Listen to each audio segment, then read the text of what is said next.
we have seen so far in regards to Rondo. So if there's a chance for those second page teams, for those squads, I think Brute Force might be able to surprise us. I like that Brute Force prediction, but they're in 6th place, so. Yeah, but I think that's a valiant effort when it comes to prediction. I think you're sending it on Brute Force. I'm going to go ahead and not predict. I don't want any trouble. I don't. Come on. No, you said like teams that we don't expect. So automatically top 4, top 5 are out of mine. I think Regicide. Regicide are hungry. Right? I'm going to say Regicide. They want to overtake Inner Circle. I think they're going to go ballistic on this first game. So that's going to be my pick, Regicide. We'll see if they can make it happen. Regicide won yesterday. Yeah, but it was a close one between them and Horror, right, at the very end. Inner Circle also made it very fine this game. Are we going to see any hot drops maybe happening here or on Erangel? We'll have to wait and see, of course, with the team slowly making it to their drop location. But yeah, Regicide is going to be mine. Chat, tell us, who do you think has an opportunity of taking home this first chicken dinner of the day? Plane is done. Where's Phase 1 going to pop? And it's going to be right on the plane. So that's actually a very kind Phase 1 circle for these teams. Oh my goodness. Look how many teams are currently where APG's at. If that actually stays, that's ridiculous. And I think it might end up staying. There's 3 squads right now in Yulin, if I'm not mistaken. APG. Wait, who's the extra team? Who's the... It's in a circle. It's in a circle. They're hot dropping APG. Hello? Oh? In a circle? Are you really doing this right now? No way. I mean, you can get the res. Inner Circle. But... I mean, it's risky. It's wild. Arcred is there too. Brute Force is not here anymore. They left. They went to the western side of this hot drop in Yulin.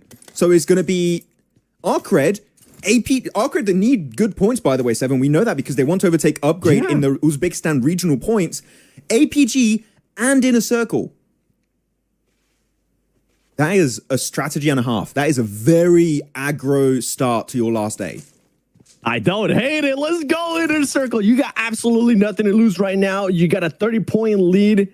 You're able to have a mulligan today. I'm hoping that this one is going to be it. But the thing is, they weren't able to confirm on anything. So far, no. I mean, they are going to be able to get themselves that res on one of their mates, I believe, onto Phallic, hopefully. We'll see. And they do have Sunflower, by the way. There is Noki. I just think on an alt account or something. I don't know what he's doing there, but apparently he's on an alt account. And they did already have him next. He's in Geox Factory right now. So he's going to be able to get himself that position, go for the res. They say Geox Factory? Neox Factory. Geox. Yeah. Geox is a brand of shoes in France. I don't know why. I just keep thinking they're making shoes over there for some reason. And Foyonko also pulling off the res. Ooh. Yeah, and they give some points to DG, which is currently a squad in 4th place. So, oh my goodness, yo, talk about something that we were not expecting. Talk about the unexpected. You're on the final day. Inner Circle decides to hot drop APG out of all the squads. You go for Yonko's going to be getting some of the squads. ASI 8. I mean, for this squad, what are the expectations coming into today? Because they're so far away as well. Falak gets knocked once again by top. Flushed. Gets confirmed.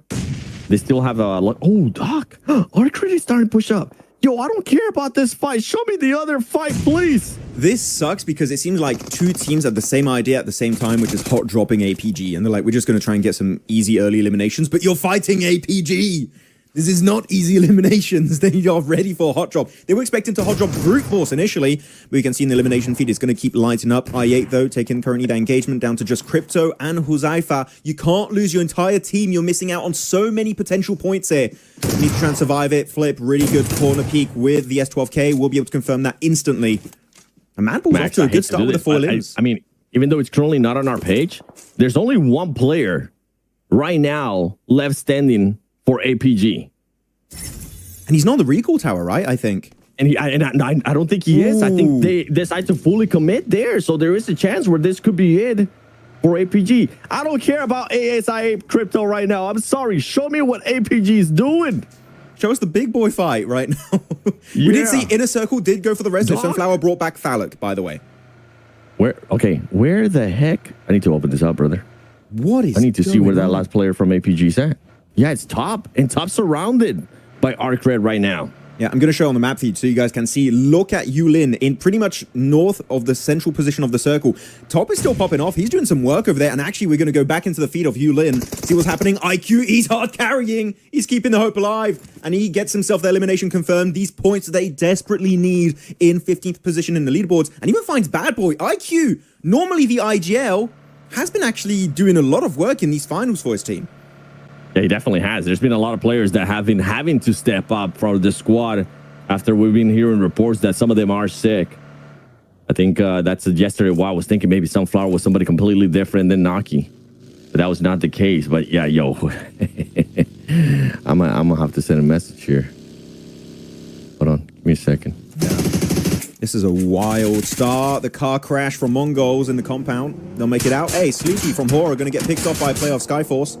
So many fights happening all over the board here. Kind of hard to follow exactly what's going down on this Rondo game.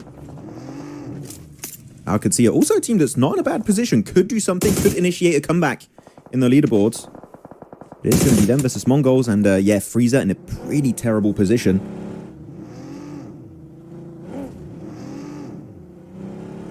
Whew. Oh, man. I mean, yeah.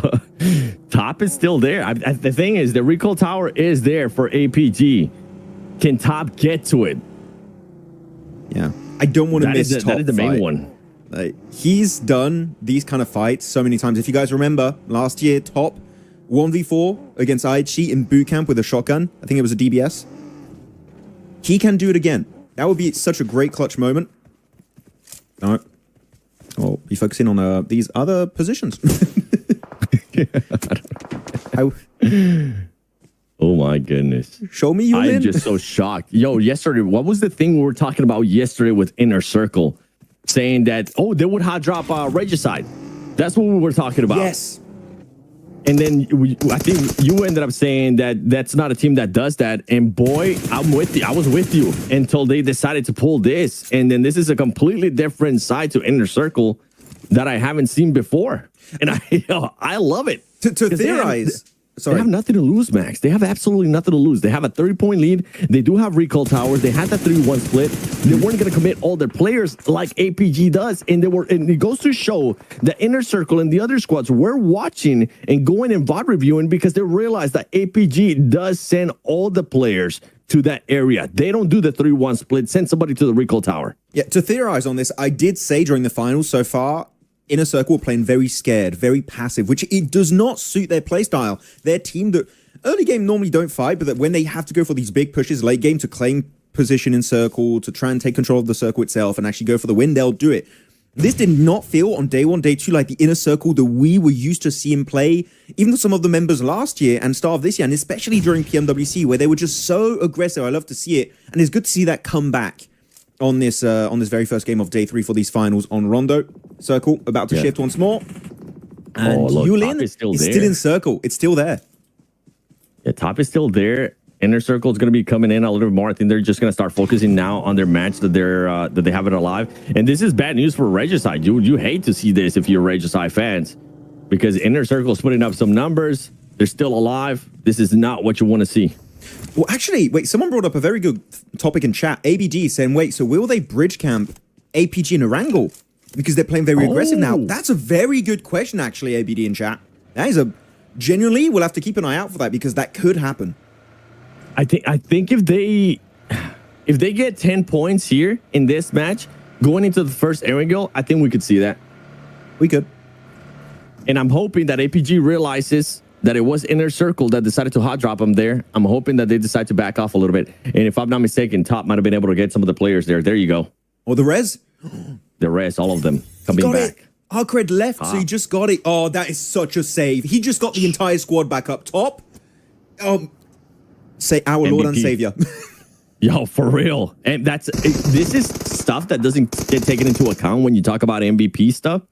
That could be the play right there that sends APG to PMGC. That's how important that recall was. Yes, that was a massive one. Like, he was waiting for you guys. If you weren't looking on the map feed, I know we didn't show it that much, but he was staying super silent, avoiding to fight Arcred the entire time. He's just really avoiding any engagement. Arcred start leaving, and then he sneaks up on the recall tower and he gets his entire team back up. That is what he did. He played it super slow because they didn't do the typical 3-1 split. They have 4 players fighting Arcred and Inner Circle in that position in Yulin. So, yeah, top. The savior here, maybe for APG, maybe giving them the ticket to PMGC, though. Over to another fight. Brute Force, that actually we talked about, right, 7, a little bit too, did not fight in Yulin, fully disengaged. I think they saw too many parachutes in Yulin, like, okay, we're just going to go west instead, avoid it entirely. But now they're already involved in an early clash versus Goat, and they are split. So Brute Force really in this spot don't have a huge advantage. And to be completely honest, I think maybe Brute Force is thinking about towards the end game, wanting to survive a little bit longer, keeping those recall towers in case they do get into a fight. Maybe in the 2nd to 3rd stage, having that recall possibility still there for their squads. By the way, going back to APG, if you're an APG fan, I want to see you put a W in the chat because, man, I don't think some of you guys realize how important that recall was for the squad. There you go. Capri's gonna be able to find. No, he gets baited. Oh man, the pincer move works out. The bait confirms into a few more elimination points, and Slonic just trying to get the hell out of dodge. And I think it'll work out. The recall towers are still activated until later on in this game. But here, 3 players out. Slonic, you better find a recall tower. And the thing is, when you get onto phase 2, phase 3, chances are those recall towers are getting camped by teams. So I'm not even sure if Slonic will be able to pull off this res. Yeah, I don't think they're going to be able to. Meanwhile, though, Skyforce, the squad that definitely needs to be able to get some points because that's the only way that they're going to be able to qualify if they end up in the top 4, depending on what happens there with VP and some of the PMGC points. It's a bit of a disappointment, too. Oh, man, we have a lot of APG fans in the chat. Let's go, baby. Oh, the spam is lots real. of W's coming through. Dad, I hate to repeat it again, but it was such an insane revive. Vic just mollied himself. No, go. What is happening now? You're just going to get completely just destroyed by all of Skyforce. Oh, no. Really good re-engage. I think they saw in the elimination feed also, and then they like see the Molotov. Someone mollying themselves is like, well, I guess we'll push this. This is making it super easy for us. Go also. Godless has got an amazing off angle there, making sure Kraken can't peek over this rooftop. And now Skyforce is slowly going to get the res onto Icy. Sancho already in the opposing building. And he did get the res, it seems. Slonic did get the full res onto the side of Brute Force. Oh, what a nade right there by Sancho. Oh, he couldn't switch it fast enough. I thought he was going to maybe be able to. But Killer Joe should end up getting picked up here and backfire. Honestly, this push absolutely backfired to Skyforce and what they were able to do. Meanwhile, Godless is going to be the last one standing. Arcade is going to be coming in. What was Arcade in the standings for this? I think they were, what, 45 points? Let me go back and check. 45 points, 14th place. Yeah. I'm going to show the map feed real quick. I mean, they need to be able to put up those numbers. As you were saying, they want to pass Upgrade in regards to the Uzbekistan PMGC points. Here's the map feed. It's going towards Yulin, guys, just so we can see. We haven't shown the map feed too much because so many engagements are happening around the board. But it is going towards Yulin, over to the eastern side. Really good for APG and Inner Circle, by the way. So this is going to be very impactful. We'll see how the circle is going to go. As we see also Regicide taking a fight, winning a fight on the map feed.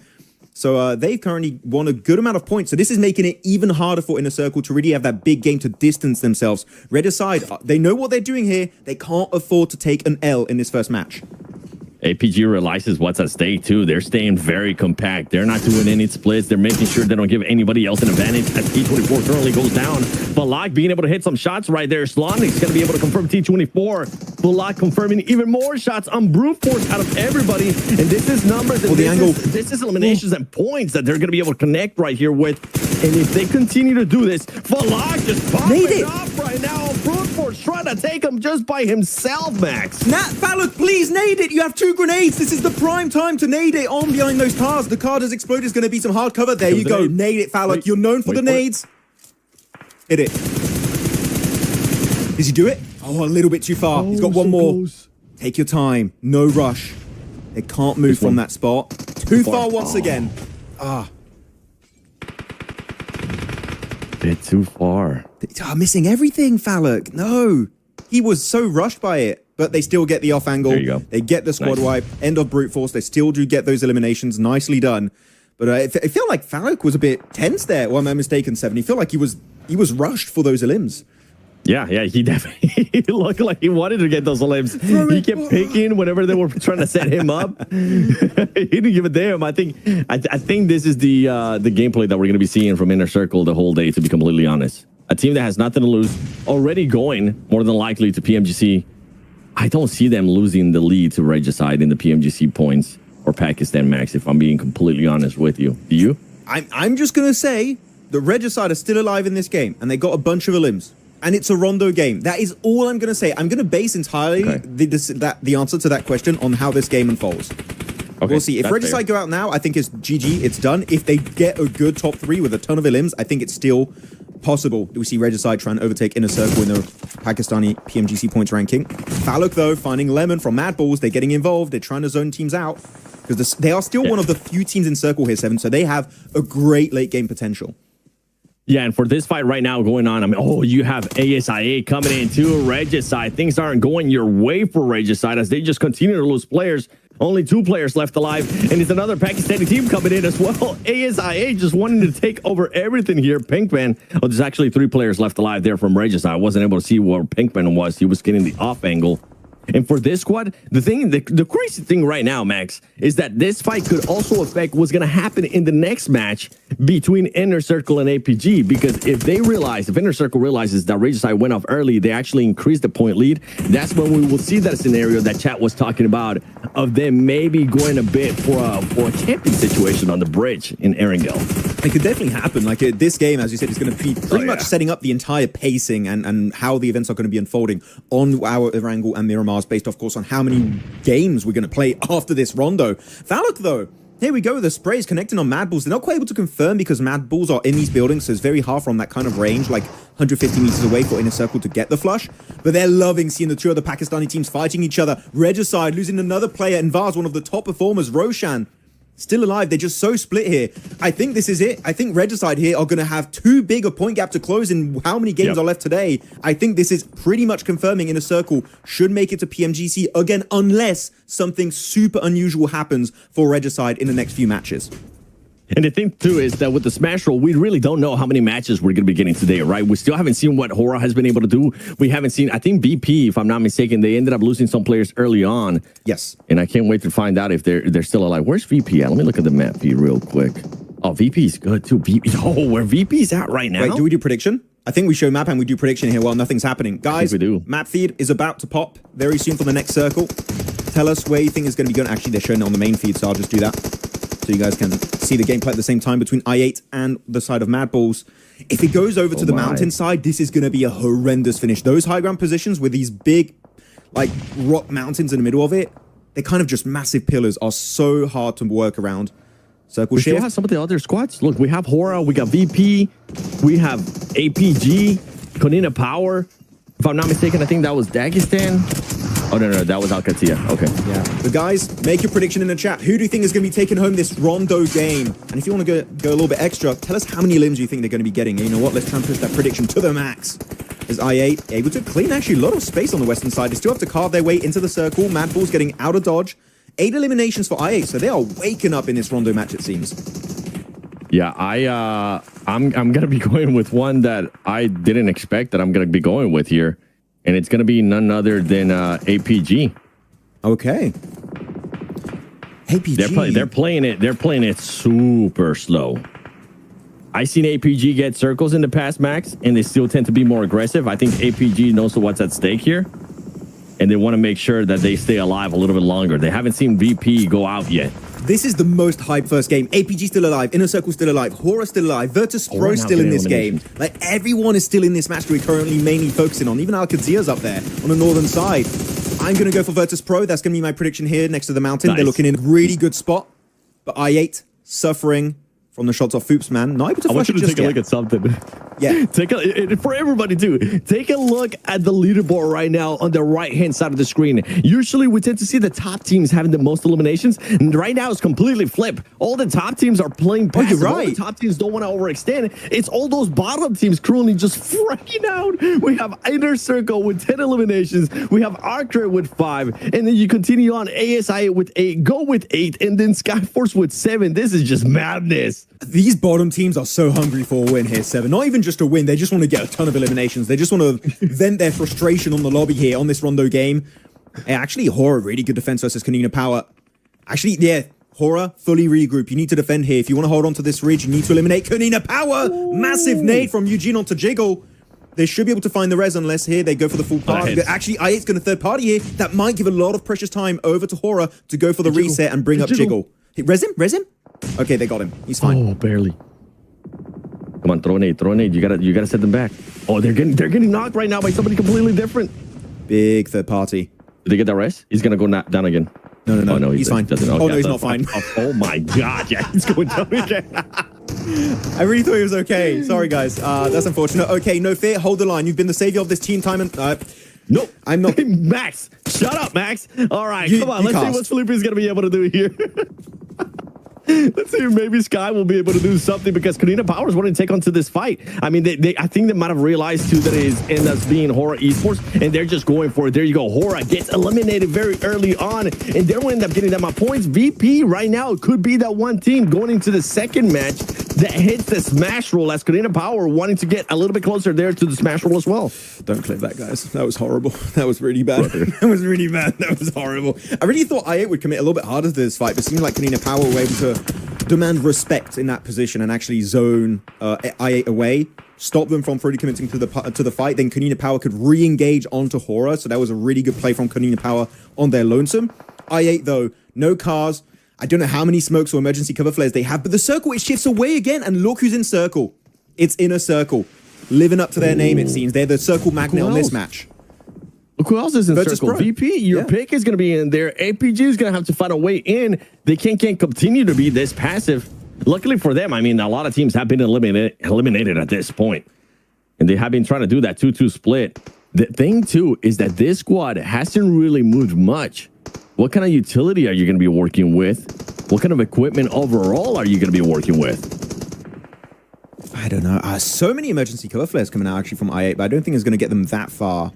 That's still not going to be in circle currently. And i8, you know, they're just looking at Inner Circle. These two teams are just eyeing out each other, waiting for that fight to happen. Kanina Power, trying to get some picks onto Alcadzia. Prepod's got a really good angle in the distance. Same for Freezer. I think they're going to struggle here. These cars are not in great working condition. I can tell you that much. They're missing a few wheels, actually. Alcadzia got to start thinking about moving in the circle themselves, as Eugene, the blue zone, does get him, and I think they're just going to deny these points. And yep, that's 2 points down the drain. No one will be able to secure them. Yeah, and for Kanina Power, I mean, they secure 5 eliminations. They don't end up passing Horror. Now VP, like, how is VP gonna be able to respond to this? VP is playing the most passive game I think I've ever seen them play, Max. Which is something that, if you remember, you actually called out quite well last time. And it kind of sets the tone for that squad, because if they hit that smash roll, they could do exactly what Wolves did in PMSL Americas, which is just play passive. You don't have to go for crazy eliminations. Play your rotations. Play towards the end of the game, and there you go. You get a chance to see the circle. Yeah, but to jump on that also, they know they have not seen in the elimination feed Virtus Pro get eliminated, right? So, like, they're still in this game. They're still alive. We can't afford to go out now. Otherwise, that's opening up an opportunity for Virtus Pro. And guess what? Virtus Pro also know APG are still in this game. So there's that rivalry. And the thing is, they don't even know they're less than 50 meters away from each other. They're going to clash, and this is going to be possibly one of the most important fights of this entire PMSL season for CSA between Virtus Pro and APG on the eastern side. We really need to keep a focus on that, as Inner Circle and Alcadzia will now be neighbors, and we'll be having a little bit of a back and forth, but not committing to a full engagement just yet. I mean, Inner Circle is going to be cutting the lead massively here to Regis I2. Placement points will start playing in effect. The eliminations will come into effect as well. There you go. We finally get a chance to see what APG is working with. And we're getting the fight, baby. We're getting APG versus BP, the teams that are currently not only just contending to become a champion for PMSL CSA Fall Split, they're also fighting for the PMGC points on Central Asia. Yo, this match is pure cinema. And now APG is making sure that third party, whatever's going on within their circle, oh, let's go. Yo, this is the most hyped first match I think I've ever seen in my life. This is so sick. All the storylines combining into one big culmination here on Rondo.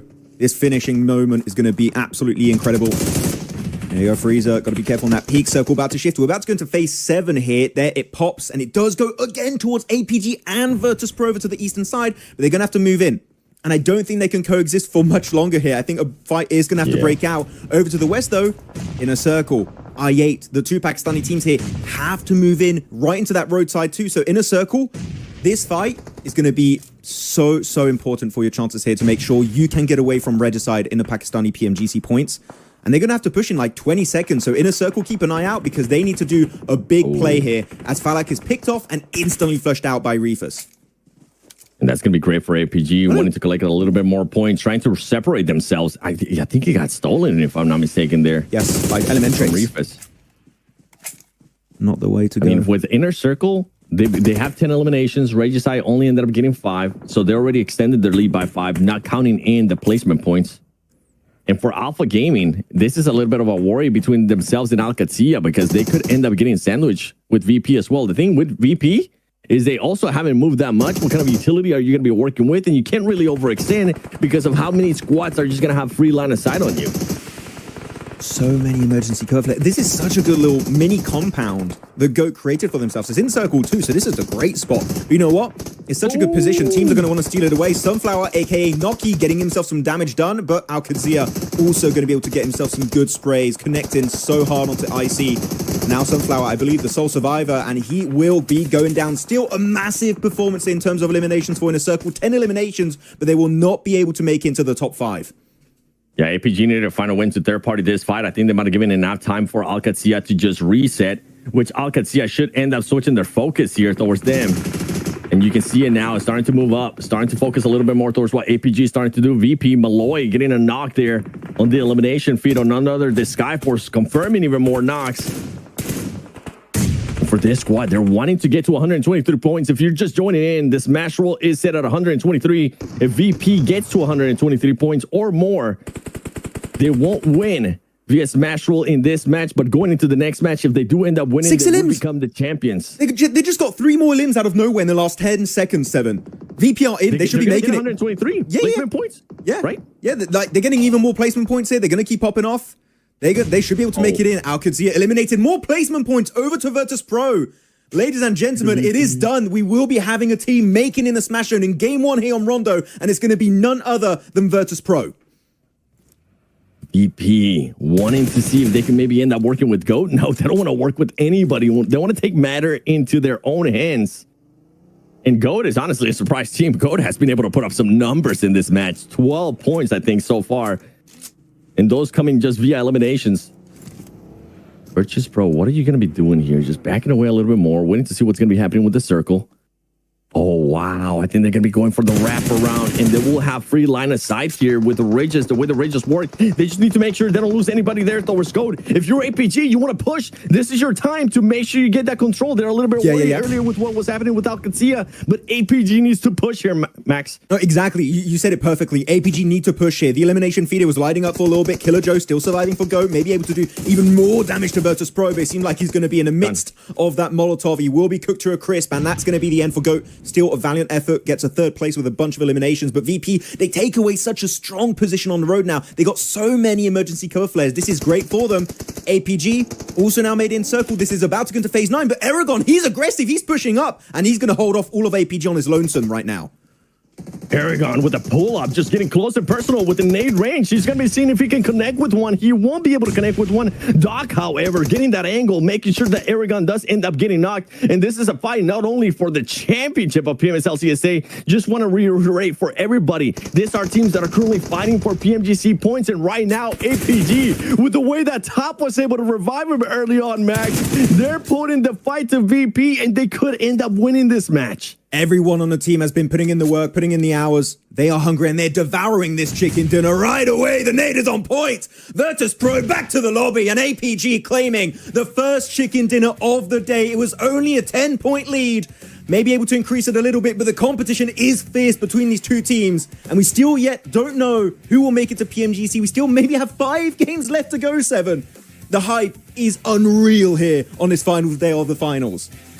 The hype is absolutely crazy because now Alpha Gaming, with that, they not only secure some extra points, they not only end up moving on the overall leaderboard, they kind of extend their lead as well towards VP in regards to those PMGC points. So moving into the next match, remember, we were talking about what Inner Circle is going to be doing. They decided to do something crazy, and that was hot drop APG in this one. Whoever the Alpha Gaming CEO is, I want you to look straight into my face, and I just want to let you know, you better buy a brand new car for Top, okay? Because Top, with him being able to revive your squad, he might have just single-handedly saved your chances of going to PMGC. Imagine if APG don't get that revive from Top Max and BP still ends up being in second place with the amount of elims. Not only do they move down on the leaderboard here for PMSL CSA, they will lose the lead that they had for the PMGC points. So I'm just checking. Chat is saying they denied. Was that a self-denied nade at the end? Because I thought that came out actually from APG. The POV changed last second. Was it? I'll have to we'll rewatch that actually. I mean, even if it was. Yeah. It still stands. The placement points are there. They're going to be able to outget him in points, if I'm not mistaken. I'm going to rewatch that. We're putting the game back, guys. See exactly if it was a deny. See what happened there, because it was down to Malloy. Voston, instantly cooking the nade because they know who this is. And he just cooks it right behind that emergency cover flare. I didn't realize at the time too, but insta double denied. So that's 2 limbs taken away last second because they knew exactly who was at the end. So Virtus Pro actually... a very smart play here on this Rondo that I think could actually, if we do have a 2-point difference or less, 7, that deny is going to be so important at the end. That will be. Oh, man. Ooh. I can't wait to see what that overall is going to be looking like. I can't wait to see what those updated numbers, whoever's updating the numbers on Liquipedia for the PMGC points, let us know what everything's looking like in Hora. Oh, what could have been Hora?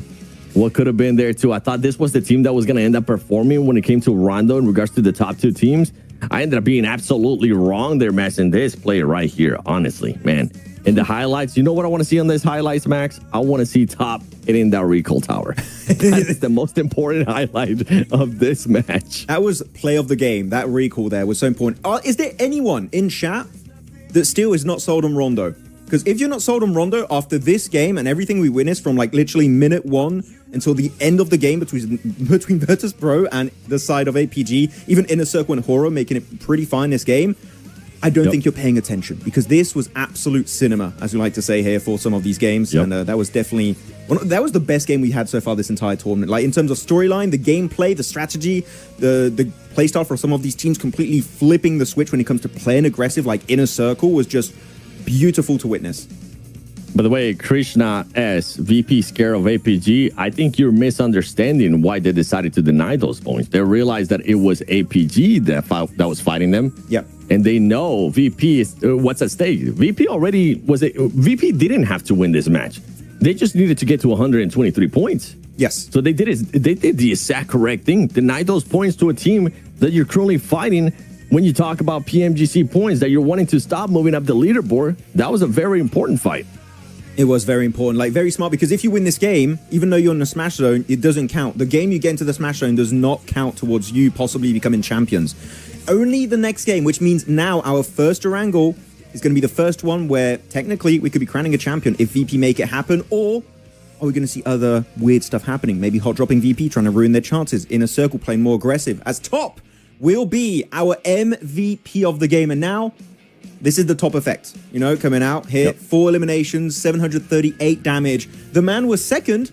No Fear not doing too good. I think on the MVP rankings, actually, 7. Maybe Top would be overtaking No Fear. It might take another game for that to happen, but he is making that race to be the MVP this season once again.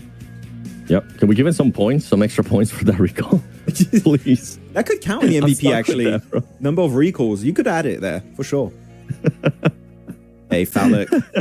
I think it should come into play, man. I can't stress enough how important that recall was, especially with what VP was able to do. Like, just imagine, Max, going into the second match.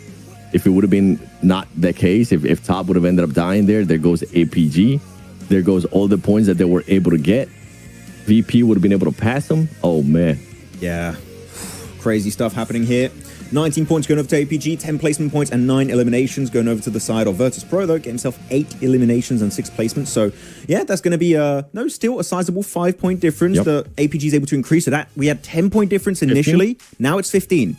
So it is increasing. This is big, but 15 points, when you look at how many games, again, could be left, it isn't really that big a lead. APG are not comfortable just yet. And for Inner Circle, perfect match that you needed to have. They extend their lead by 7 points, but let's look at this overall. Ooh, APG now in third place, 103 points. And VP, 127. within that smash roll, within that smash zone, Max. What is Hora going to be doing here? What is APG, KP as well, Dagestan? What are some of the other squads? Are they going to maybe target VP? There's so much could be happening. I don't even want to start predicting because there's so many theoretical approaches to this game that I don't even know what's going to be going down. But yeah, actually looking at Hora here, they would need 12 points to be in the smash zone, which is definitely doable. Looking on the second page still, a lot of red arrows coming on for Brute Force, Madboards, Regicide. I8 jumping up one, Inner Circle jumping up a rank. But again, these teams, we don't really care about when it comes to making it top 3. We just care about these teams when it comes to their regional ranking. So again, Regicide, Inner Circle, big focal point on them. And of course, ArcRed, they are still trying to play catch up to upgrade for Uzbekistan. But as of right now, not able to really have the impact they wanted to overtake them on game 1 on Rondo. So that's not going down so far. Yeah, chat saying there the point tally. Alpha Gaming in regards to PMGC points for Central Asia. Alpha Gaming 273. Virtus Pro there at 258. Ooh. Yikes. I'm glad that whoever was saying 17 points, it was incorrect. It's 15 points. 15 points is the difference. Yep. Dang. What a match, bro. Yeah.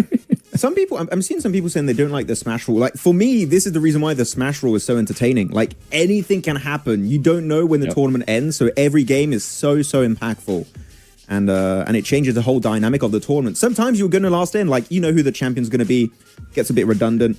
Here, we could have a random team just getting the smash zone out of nowhere, back it up with a chicken dinner right after that, and be your champion. So you got to be careful. You need to lock in right now if you're towards the top. I mean, here, VP could end up choking in a way. And then the other teams could, the other top 4 teams that are within range of maybe getting into the into the smash zone, they could end up winning. And then we could have a team that wasn't VP that ends up winning. So I love the smash roll. I love Rondo. I can't believe I'm actually saying this. For the longest time, I was against it. But boy, this game, I've been a fan of it since I saw it the first time in PMSL Americas. Yeah. PMSL SEA, actually, to be completely honest. But what I just saw here makes me even more happy to what the PMGC Grand Finals are going to be like. Yeah, I remember during PMWC, we were talking about Rondo, like, oh, but Sanok is so cool. And now you did a complete 180. He's like, Rondo, so cool. The best map. I love the recall towers. I feel like that creates such an insane aspect, too. Yes. For the gameplay. I think I'm more of a fan of like the layout of the map and also the emergency cover flares and the terraforming aspect, but like recalls do add a very interesting layer to the game that we've never seen before in this esports. It's very cool. Anyways, hello to a few of the new people that joined us in chat. Niptura is here moderating, so be careful, be nice, or she'll ban you. No, she's okay sometimes. She can be nice. Leo plays. She will ban you. Oshok, Dilip, what's up? Blero, Orton, Zinko Gamer YT, Slimani, welcome everyone. Welcome to the stream. Ank, Shia, Hopeless. How's everyone doing? What are we thinking? Are we getting a smash this game, or is it going to go deeper? Are we going to see another team trying to delay the smash from happening for Virtus Pro? I'd wonder. I think we're going to have Hora do well here, and this is not me a prediction, but again, I'm just looking historically. Erangel has such a good map for Hora Esport. This is literally their prime time for them to get in the smash zone. Getting the win and stuff, I don't know, but to actually get some good points on board, I think this is a chance. Just avoid these weird hot drops around the garages south of Yasnaya, and I think Yasnaya will be just a good entry point to the circle for them, and they can do well. So Hora, just be careful for the first 2 minutes of the game, and they should be okay.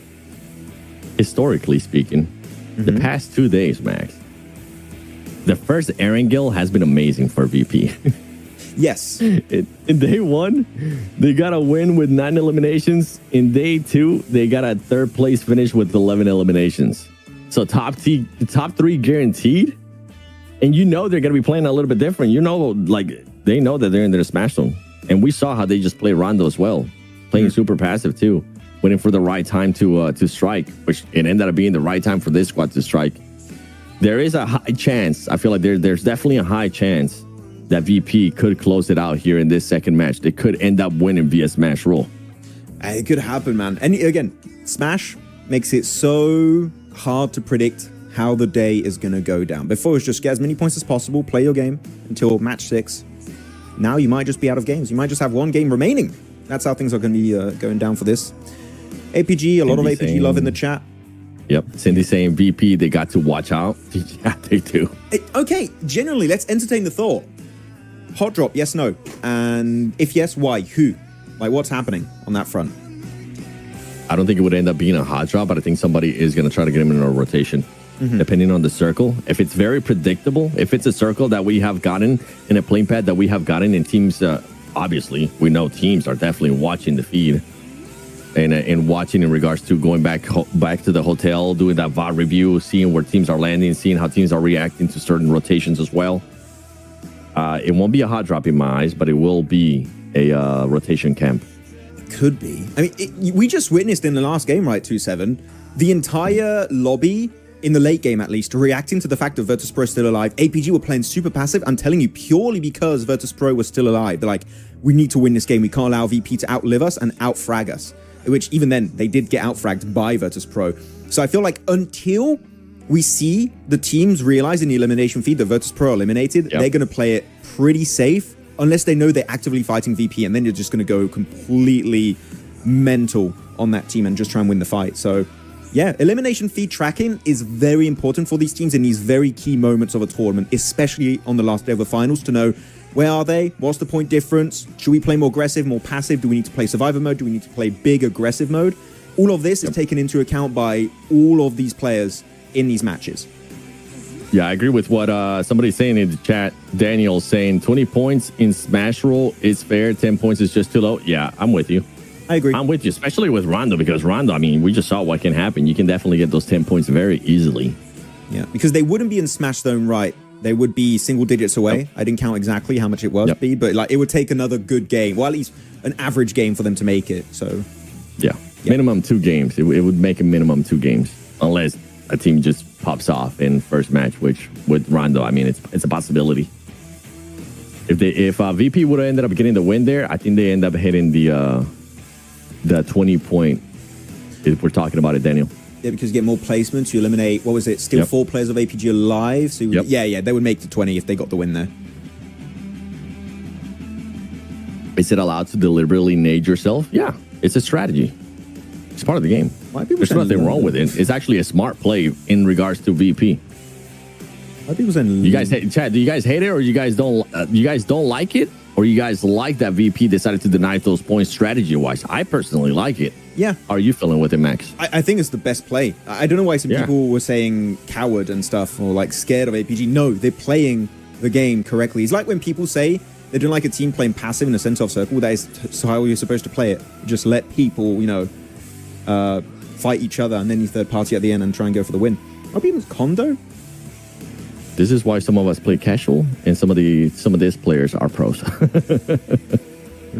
They can make the right decision, even if it means that they can take a step back and just, not go for the eliminations. Yeah. Going for the eliminations might not always be the right play.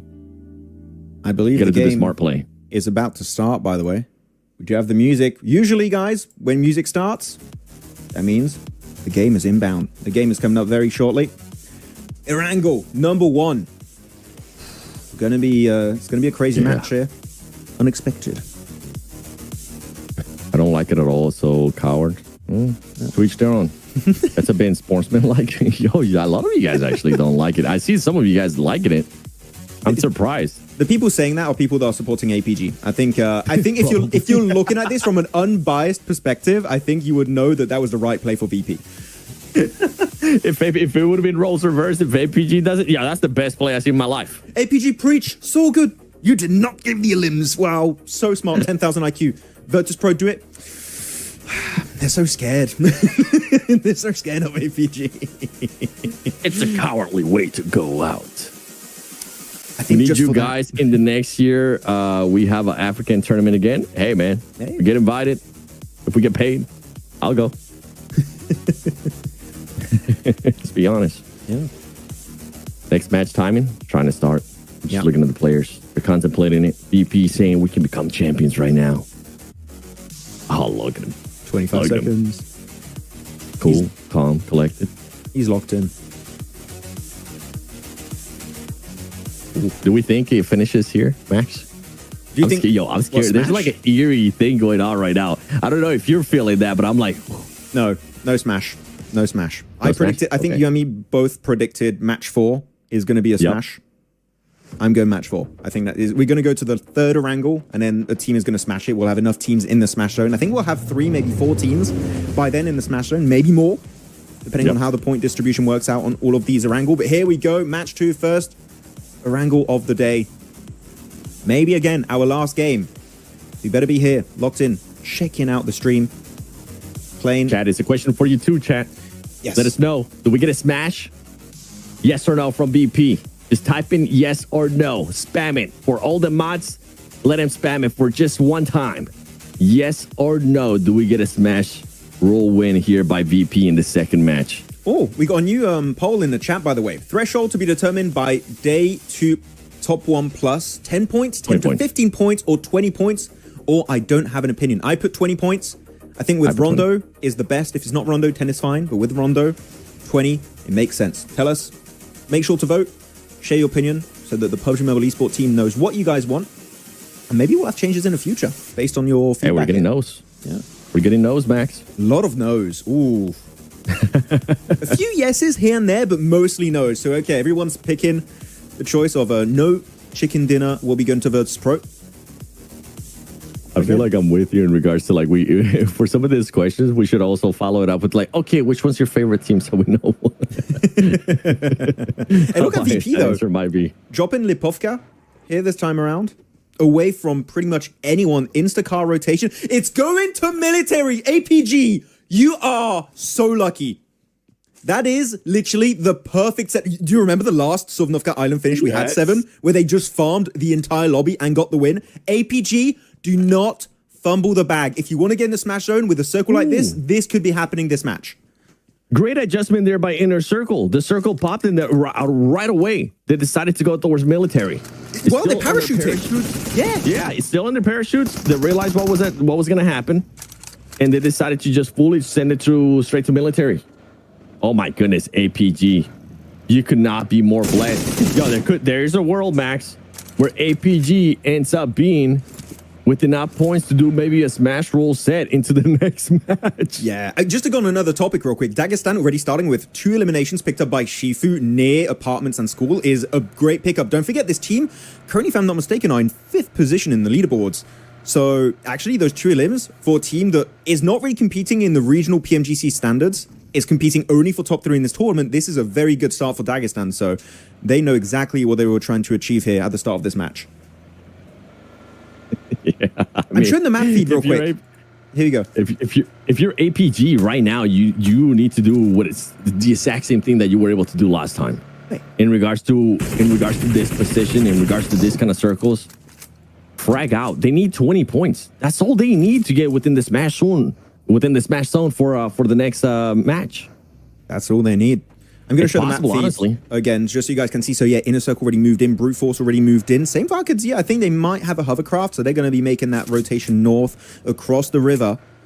Virtus Pro, what's their game plan? They're next to Milta Power, Milta currently, and next to Regicide on the east. I think they may be looking for a hovercraft too at this point, maybe a boat to go for boatation, but they want to make it across early. But that Lipovka drop is making it a little bit harder for them to go for that instant rotation across the river onto Military Island.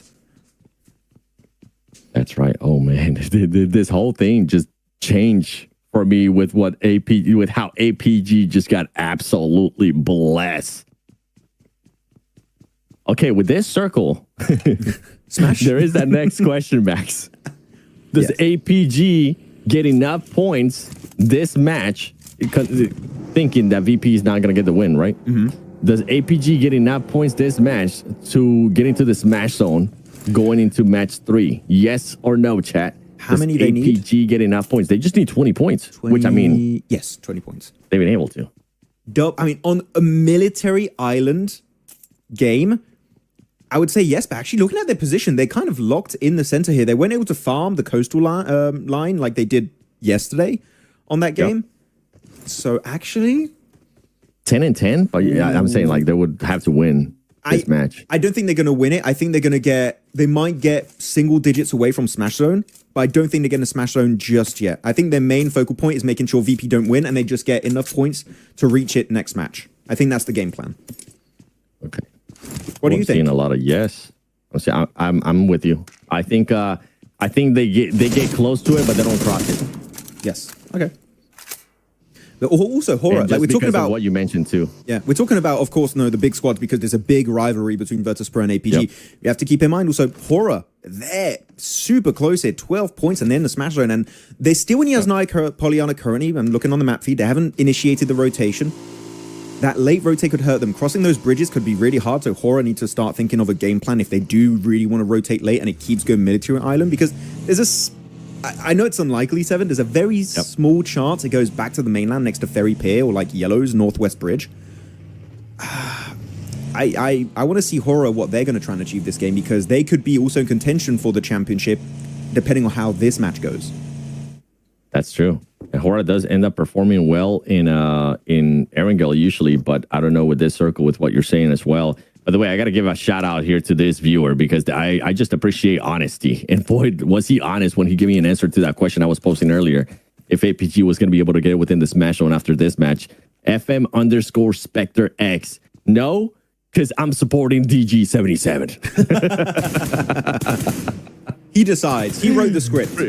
Yeah, appreciate the honesty, bro. I appreciate the honesty. Chat, I want those kind of answers from now on, okay? If you say yes or no, tell me which team you're supporting as well. Actually, you know what? Let's do that right now. Let's do a little game with the chat. Tell us which team you're supporting in this tournament. Who do you want to see be crowned champion in this event? You know? Tell us in the chat. We'd love to see what other names we see coming back. I think we're going to see maybe a lot of APGs. That's the main one, but I'm intrigued. Horror. I think horror fans are watching the owner of horror during the stream, CR7, that actually told me we were talking last night. We had a chat, and he said they were going to smash. Like, he told me one-on-one, they're going to smash. They're going to do it. I hope they smash. I mean, I have them smashing on game 4. Oh, here comes that. Here comes somebody say godlike, brother. What? Wait, top. Oh, that could have been a good one when he was going downhill. He's really waiting for this one. He's got a good scope, 8-time scope. Actually, the best scope, 8-time scope. Waiting on the roof. Oh, misses out. Oh. Chat, we met in this tournament. What is people say other regional teams? Somebody say godlike, bro. Hey, you know what? Did I say this tournament? Actually, maybe I didn't. So that's my fault. Given for this tournament, I don't think you had to say it. Yeah, but like they're playing on a technicality. You know, it's like you didn't say this tournament. Whatever. Oh, that got me good, bro. That got me good. Hey, maybe they'll come back next year. I'm hoping Godlike and Jonathan makes it to a global event at some point. Would be hype. Does it go mainland or does it go fully military here? Because if you wanted to go mainland, I'm pretty sure you would need 2 hard shifts in a row, northwest or just north in general. So it's not impossible. It's highly unlikely. But if it does happen, this is going to be the most hectic game. Maybe even more hectic than the Rondo we just witnessed, which is crazy to imagine, but it could happen. Yeah, it could end up happening. Wait, DG is still part of Godlike? Oh, no, they're not. I thought it wasn't. They're not. They're not. So I remember it was a thing. If that is okay, that's what I was thinking. I was like, maybe, but no. Yeah, but their jersey actually has some golden accents to it, which is actually a callback to Godlike as like an homage. Oh, the circle! The circle! I'm showing it to you guys. Oh my goodness, the circle. This is horrible. It's going mainland, possibly. Oh no. Oh, this is so bad for everyone. Inner Circle already made the cross. APG. APG's about to fight. Oh, okay, we're going back to the main feed. We're going to have big fights. APG already in the cars, making the mad dash over. There is no way this is happening on the last day of the finals. This is not a bad place for... Oh, Shoal. I don't know about this one. This is rough. I don't know about this one because you have a lot of other teams behind you. Yeah, get out of there, brother. Get back with your squad, please. IT is close by. Oh, my goodness. Joe, if he goes back to the main island, that is wild.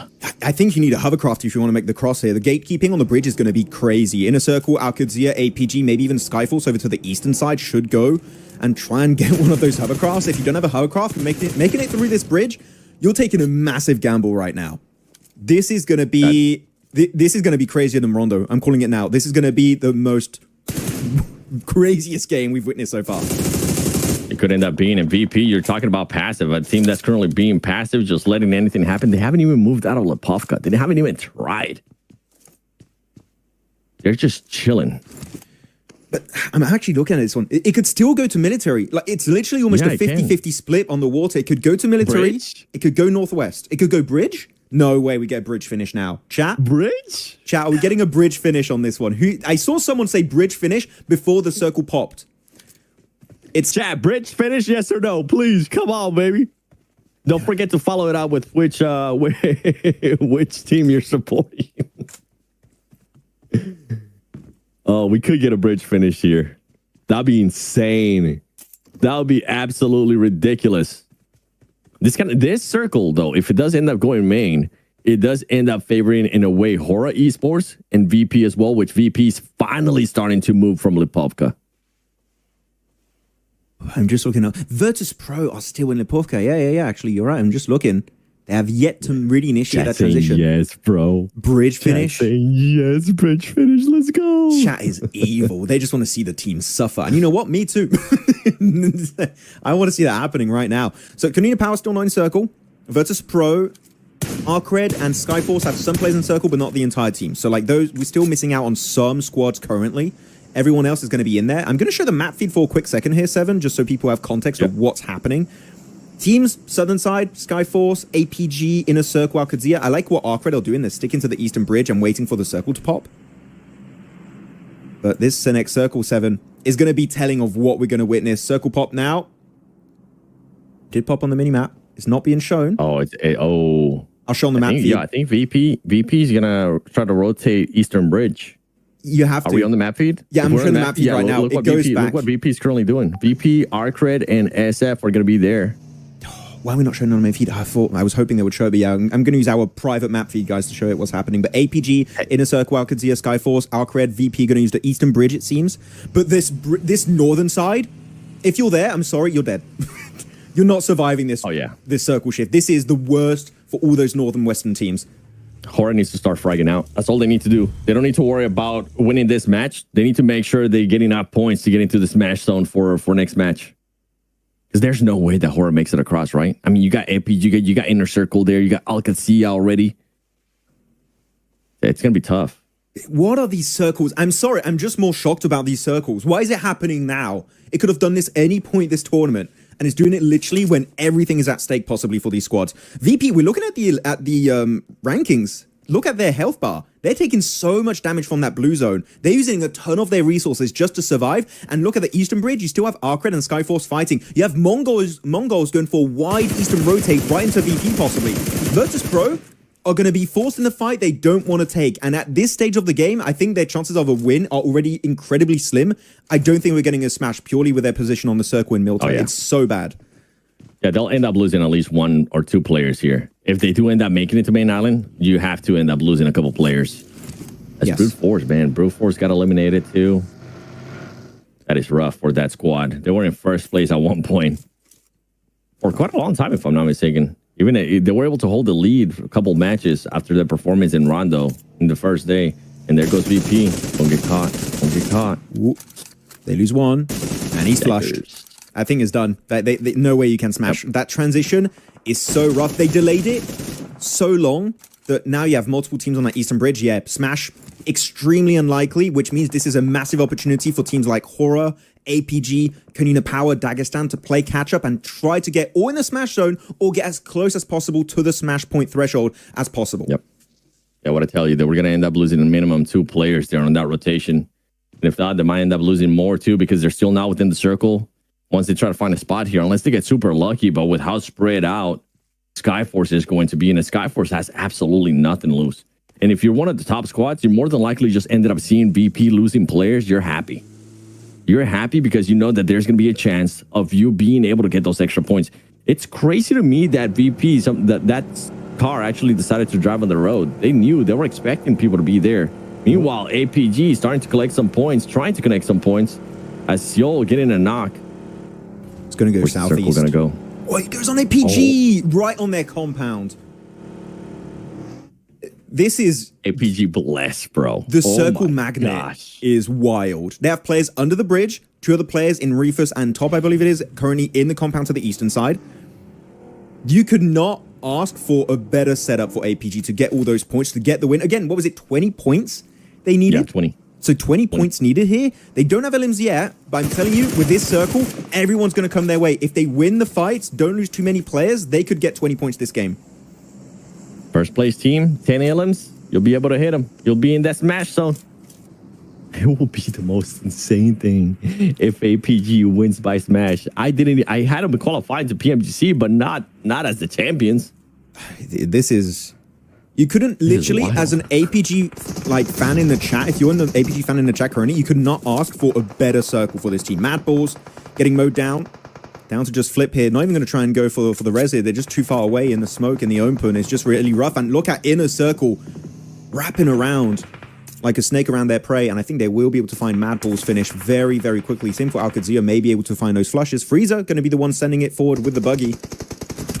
But actually going to be punished by Flip from Mad Balls. That's a really good clapback, actually, from Flip. It is. And Flip might be able to... Oh, okay, no, he's not going to be able to find the players there. I thought maybe he was going to be able to. And then as soon as I say that, the smoke just goes away and that chance just slithers away. Alcadzia didn't find Hora. Hora, you need to get some points here. You need to confirm those eliminations, too. Oh, that's going to be the main factor because Goats ends up stealing it from them. Hora, right now, man, this is a bad place to be, Max. This is not where you want to be. This is not a bad place. This is the worst place. Okay, let's make that very clear. You do not want to be here. That nade could be good. Does a little bit of damage to Jiggle. Not going to be knocking him, though. Hora, though, Sleepy found by Eugene, instantly going for the flush. He's not wasting any time in that engagement, though. Jiggle will be going for the clap back. Does find a one-on-one trade.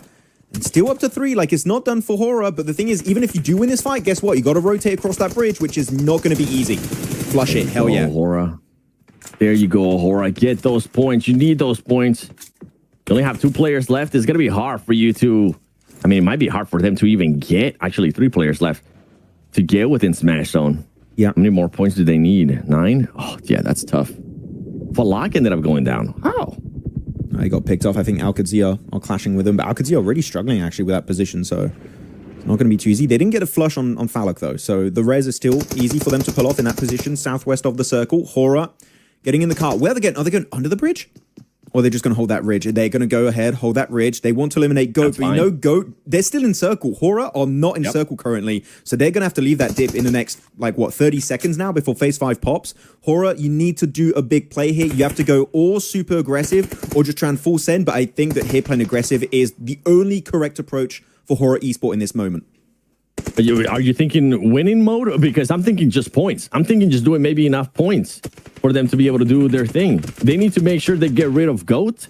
And after that, just take a swim and hope that you get those placement points. All they need is 9 more points here. And I'm thinking to play aggressive versus Goats across the bridge. I'm talking mostly positionally speaking. That's what they have to do. Circle pops. Where's it going to go? It goes on the compound of APG once more. They're still in the circle. The circle magnet of APG is mad what we're witnessing from this team. Though Goat still able to take that fight. Jiggle going to be knocked on the bridge. That's going to be a pretty hard res to go for. I think this is it for Hora. Fans, how happy are you right now? Yeah, this is going to be it. I was hoping that they would just end up delaying the fight a little bit longer. Maybe go for some placement points, swim across. That's not going to be the case. No Fear, though. We've seen No Fear clutch it up for the squad before, Max. Yeah. Could he clutch it up again? The savior. He's got 1 nade. He's got 3, but he's going to be cooking this one. CQC nade. Oh, a little bit too far. They're not going to be doing much. He's going to hold the entry point of the staircase with the S12K. He lines up 2. No Fear, you do this again. There's no way. The double. They're going to give him multiple 1v1s. This is Goat doing the mistake of a lifetime. Punished by No Fear. He's got the angle. Nice damage, but the nade is on point. That's going to be the end. No Fear giving it his all, but is not going to be enough to survive the encounter versus Goat. And Goat now instantly thinking of moving over to Sosnovka Island. That's right. And for Hora, I mean, No Fear. Those 2 extra points coming clutch because you're going to get a little bit closer. You're not going to get within the smash zone, but you do end up getting close enough for that squad. Oh. And Dagestan is just going to be winning. No, what? He didn't spray. I was hoping. I thought he was going to pull the trigger. Yeah. Interesting. Is he scared? I think he's wanting the placement points. That's what he was thinking. But boy, that was a bit of a throw. Yeah, you're going to get pinched here. Oh my goodness, Dagestan. 7. I'm going to show the map feeds. We're going to do prediction now before we get into the big fights. Everyone in chat, tell us, who do you think is going to be claiming this chicken dinner here on the first angle of the day? Match 2 day 3 of the finals for the PMSL CSA Full 2025 season. Who's taking this one home? Inner Circle, I8, APG, Skyforce are currently your big contenders for this win. Tell us in the chat. Spam it up. Because you do lose Konina Power on the bridge.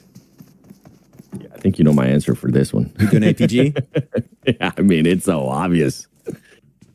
Brother, they keep getting blessed. Actually, if anything, Max, they're playing a bit too passive for my liking.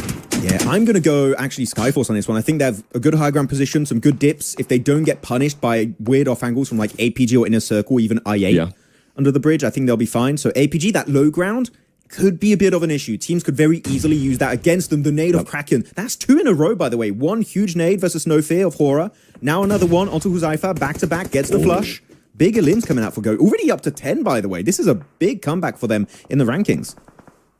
There you go, Top, trying to be a little bit more proactive there on the roof of those houses, on those compounds.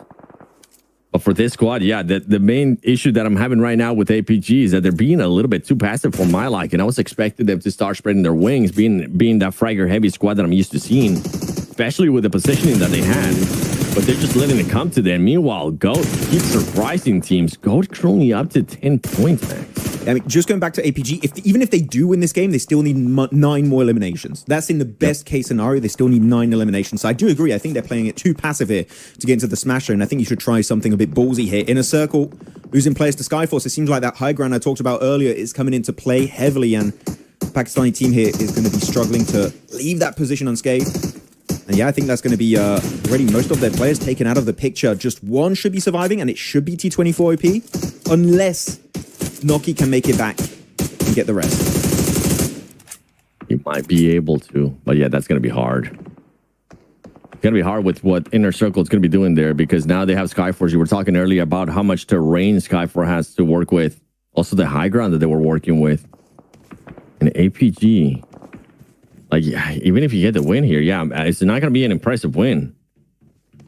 No, with how many eliminations you have right now, you need to start spreading those wings. You need to start looking for opportunities, maybe to steal an elimination from somebody or do something here if they want to get within the Smash Zone for next match. But I don't think that's going to be the case, Max. I don't think so. I don't think so. I mean, this circle is great for only APG and Skyforce. The other teams, you're in no man's land. This is the worst case scenario for these guys. Nade, Kraken again. He's got 7 nades. He's been pinpoint accurate since earlier. This one. I think he was going to send it on Crypto. I don't think he knows Crypto's there. No, he doesn't. And Crypto actually is going to start cooking a nade soon. Or actually going to get third party by APG. He does get prone just in the nick of time, so he will be able to avoid going down. But look, they're starting to flex out APG. They're starting to take control. They know where Skyforce are, so they know Skyforce is going to be the main threat to their potential win here. Yeah, Doc, keeping that eye out on Skyforce. Skyforce making sure that they don't give an opening to APG. Refest is going to regroup a little bit there with Doc as well. So yeah, this is more of what I wanted to see there from APG. As Skyforce is starting to put out a little bit more focus there towards Inner Circle too. If you're Inner Circle, I mean, there's really not much that you have to work with. You're having to move up to the actual circle. Trying to get inside, but it's going to be hard to... Oh my goodness, Refest ends up getting knocked. Yeah, that's fine. I don't think it's going to result in a flush. They're still in a position where they can go for the rares. A good nade connecting once more from Kraken. Go, though. I think you have to drop down there. Kraken has the idea, looking for the 1v1 with Crypto. Not waiting for his teammate, though. Quite surprising. Kraken doing that little mistake here.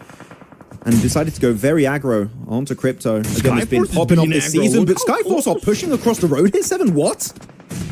I don't hate it from Skyforce. They're wanting to get that win. APG, it felt like they fell asleep this whole match, honestly. As now Doc is trying to react here with some nades. Should be able to connect with at least one. Hasn't been able to yet so far. And it's going to come down to Top and Doc.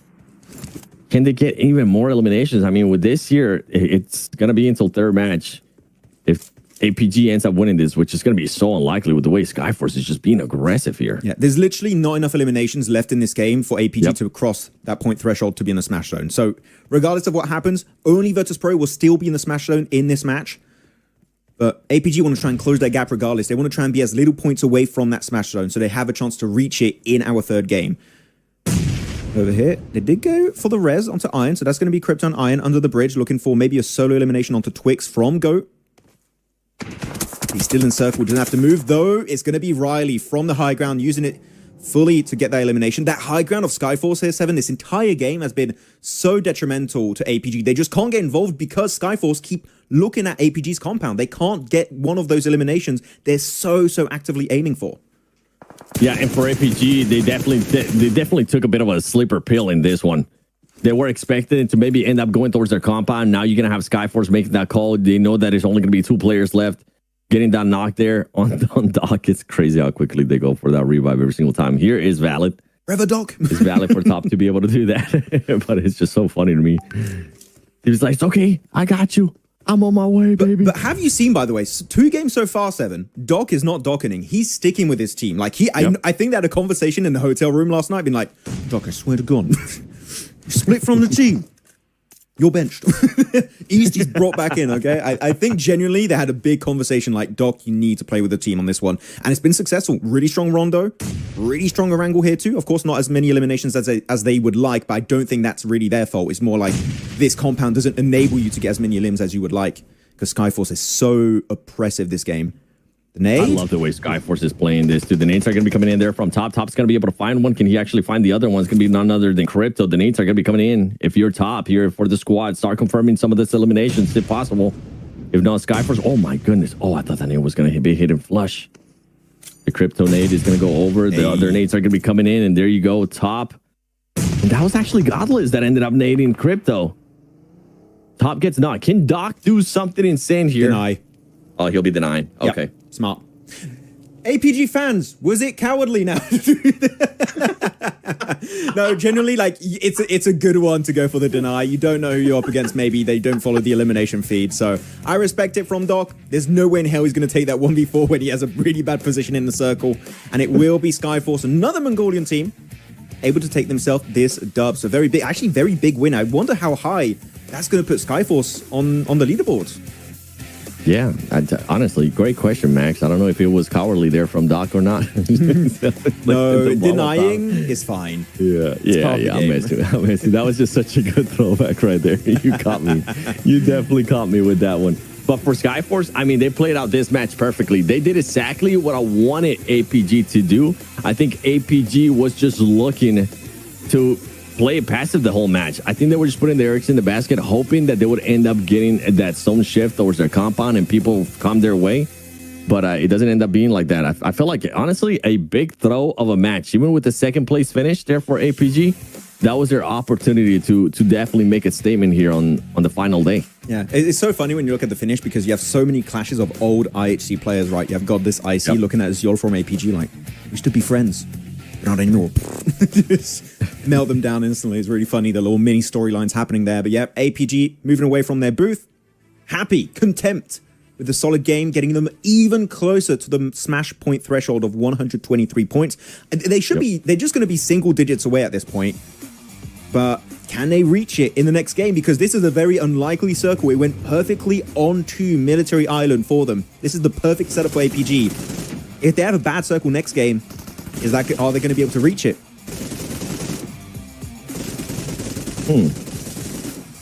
I gotta wait and see how many points they're away from it. You're saying single digits. That could end up. I don't even. How many elims did they get? That's what it comes down to. Like, because they got the elims on the I8. Maybe. Is it 10 they were? It's around 10 for sure. Yeah, they didn't really get that many They really didn't get that many eliminations. They get what? 6 points, if I'm not mistaken, for 2nd place. It should be. It might be 11, actually. It might be 11. It might be somewhere 11, 12, 10. I'll have to, because I didn't see how many were confirmed at the end. Chat saying 12 points away, Ceballos. 12 away? You guys are so quick at calculating. For real, bro. Yeah. Oh, that nade was so good from go onto... No fear, though. Yeah, no fear. Almost clutch it up there. That was nice. That was nice. Yeah. 23 points for Skyforce, chat saying. Damn, y'all doing the math, too? I love you guys. Thanks. Okay. Appreciate Some people are saying 9. Okay, so like, actually, I don't trust chat now. There's too many different numbers. They're not aligned. They're not agreeing. Skyforce was pretty far down at the beginning of the day, so. Yep. MVP of the game, Godless from Skyforce. 6 eliminations, no assists, taking no prisoners this match. Getting the work done here. Old IHC player. Very well executed. Can you imagine if Skyforce also makes a comeback now? Skyforce on number 4 qualifying now. Okay. That'd be insane. That'll be a hell of a jump up if that is true. I don't think that's the case, though.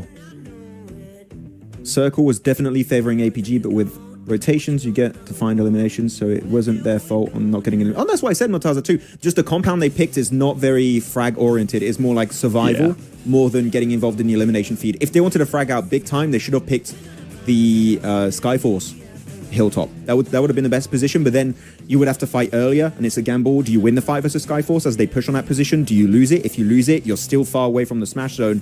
There's a lot of things to take into account. They took it safe, and you know what? I kind of think that was the right approach for APG. Godless, going to be, of course, top player, followed up by Riley. Kraken from Goat of Ken. Like, those nades were on point.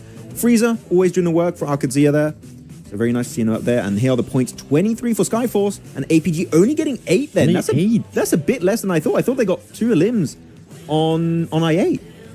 No, they ended up getting stolen by Skyforce. That's what I was saying. That's why I'm thinking in my head it was such a throw game for APG, even with that second place finish. Only 2 eliminations. We're playing too passive.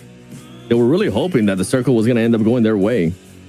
And by the way, another storyline that we've been talking about for the longest time, Inner Circle once again extending their lead by 7 points there to Regicide. So if you were one of the other teams, I mean, I feel like it's fair to say at this point, Inner Circle is going to be moving towards the PMGC. Now with the overall ranking here, look how close Hora is going to be. APG, Skyforce actually ended up moving to number 4. Yeah, what a jump up from, I think that was like 7th place, able to jump up into that. Well, actually, maybe even 8th place here. So they're going to be able to do a massive, massive jump up here. Skyforce really, really well done on this game. 104 points here. They could be making themselves a little spot in the smash zone, depending on how the next few Erangel games go for them. On the second page, though, again, not much movement. But as you did say, very important for Inner Circle, able to extend that lead by an extra 7 points. I think it's done. For me, it's almost 100% sure that Inner Circle are making it as the Pakistani team here, unless Regicide just go mental mode, which they could. I think Regicide need to pull something out of their bag if they want to qualify. I don't think it's going to end up happening. I'm with you. They definitely would have to do that, but I don't think it's going to end up happening with the way that some of the other teams. We just saw Skyforce being able to pop up. That's a team that I had in 3rd place. I'm hoping that that's going to be the case. I'm hoping that that performance is going to continue on from this squad. We saw them being aggressive too. That's what I really enjoyed, the way that they played that final match.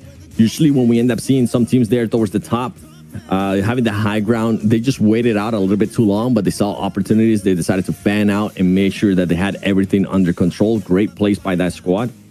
And going into this next match, I mean, VP could still win via Smash Roll. With how close everything is going to be, Max, I don't know who that 3rd place team is going to be, honestly.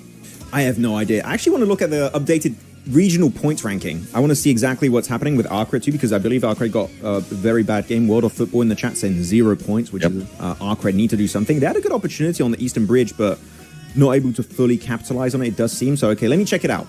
Pakistani points, 188 for Inner Circle, 146 for Regicide, so that's such a big lead for maybe 4 games remaining, so they should be fine. Upgrade had 64 points for Uzbekistan, and Arcred are only 14 points away with 50 points. So 14 points, that's one decent game. Arcred were doing it so many times in a group stage. They haven't been able to really bring any of that success so far in the finals, but hey, one game could happen for Arcred if they get a good circle and play around it properly. And Central Asia, 273 points for Alpha Gaming, and Virtus Pro have 258. So in that position also, it's still a pretty big lead that's been created now by Alpha Gaming in this game. Yeah, it is a big lead. We'll see if that's going to maintain, though. I mean, it should maintain. I don't see them being able to slow down. I think VP is going to be happy too with where they're currently at. It's going to come down to just who's going to be winning via Smash, or if we're going to get all the 6 matches. Yeah. I wonder. Do you want to break here, 7, for a quick minute, and we'll be back in 5? Sure. Yeah? Okay. Yeah. Guys, we're going to head for a very short break, and after that, we'll be jumping in game number 3. So, guys, relax a little bit. You can chill, and then you can come back and witness the action with myself and 7. Witness history in the making here, or PMSL CSA. We'll see you guys in a little bit.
missing my shot.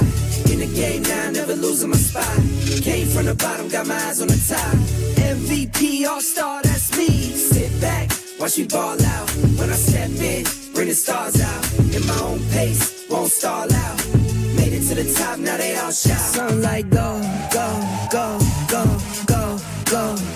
Okay, I've been on go. Green lights only when I'm coming down the road. Shades on, poker face, I can never fold. I can never stop, this is what I asked for.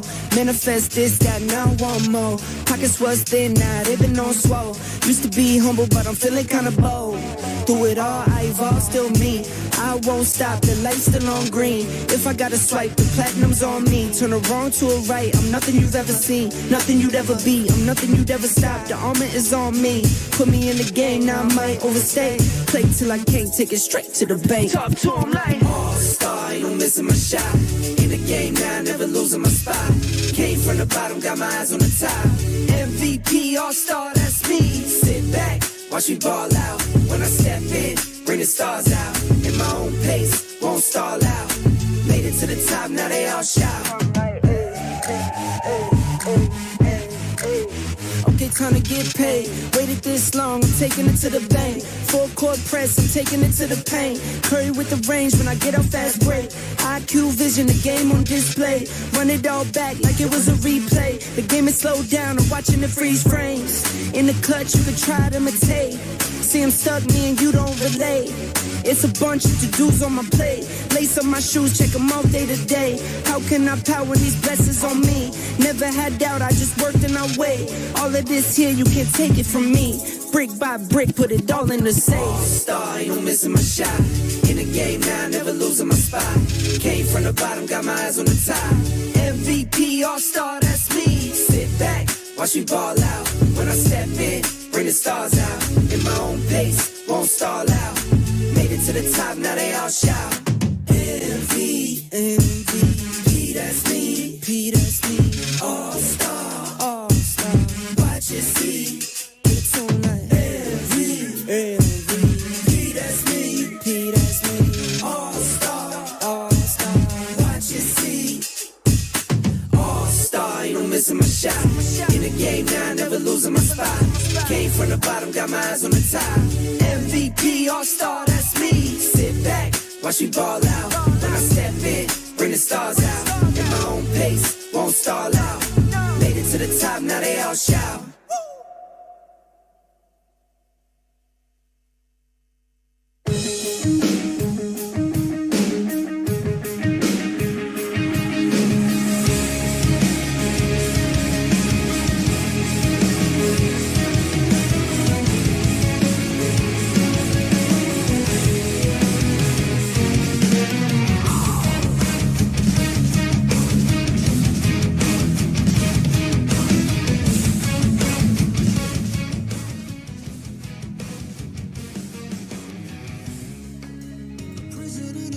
Look at this man, enjoying himself, some PUBG Mobile Esport and a good cup of coffee.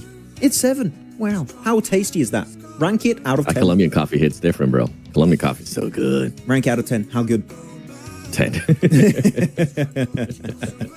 Might be biased because I'm Colombian, but whatever. You know who's not biased? I'm just kidding. Everybody's biased in the chat. Yes. What's up, chat? We're biased. How are we feeling so far with all the teams performing today? Do we think we're going to be getting a smash here in game 3? We still have VP being the only team within this smash rule, within the smash zone. Woo. What about you, Max? Do you think it's going to happen? We're not going to have Smash this game. Nah. Because we're going to have a bad circle for VP again. That's my... They're the opposite. Great circle for APG. Yeah, they're the circle... What would be opposite of magnet? I mean, the magnet can also repel. The magnet repellent... The circle repellent. There you go. Circle repellent. There's a word for it. What's the word? Isn't there a word for it? Did you just say the word? Repellent? Like, maybe? I don't know. I thought there was another word. Anti-magnet. Polar opposite, I'm thinking. Polar opposite, I mean, it's an opposite. It's not like you're pushing the circle away from you. It hates you. They're the circle haters. There you go. That's Virtus Pro right now, so far no angle. No smash in CSA says, I ate Doctor. Ooh, no smash. Really? Yeah. I ate Doctor. What do you know that we don't know? Please tell us more. Actually, Seven, let's do this. Because you did a prediction at the start of the day. Things have changed already a lot in Rondo and our first Orangle. New question here. Are we having a smash or not? What is chat thinking? I want to see everyone's updated prediction. And if you think there's going to be a smash, who's going to get it? Who's going to do it?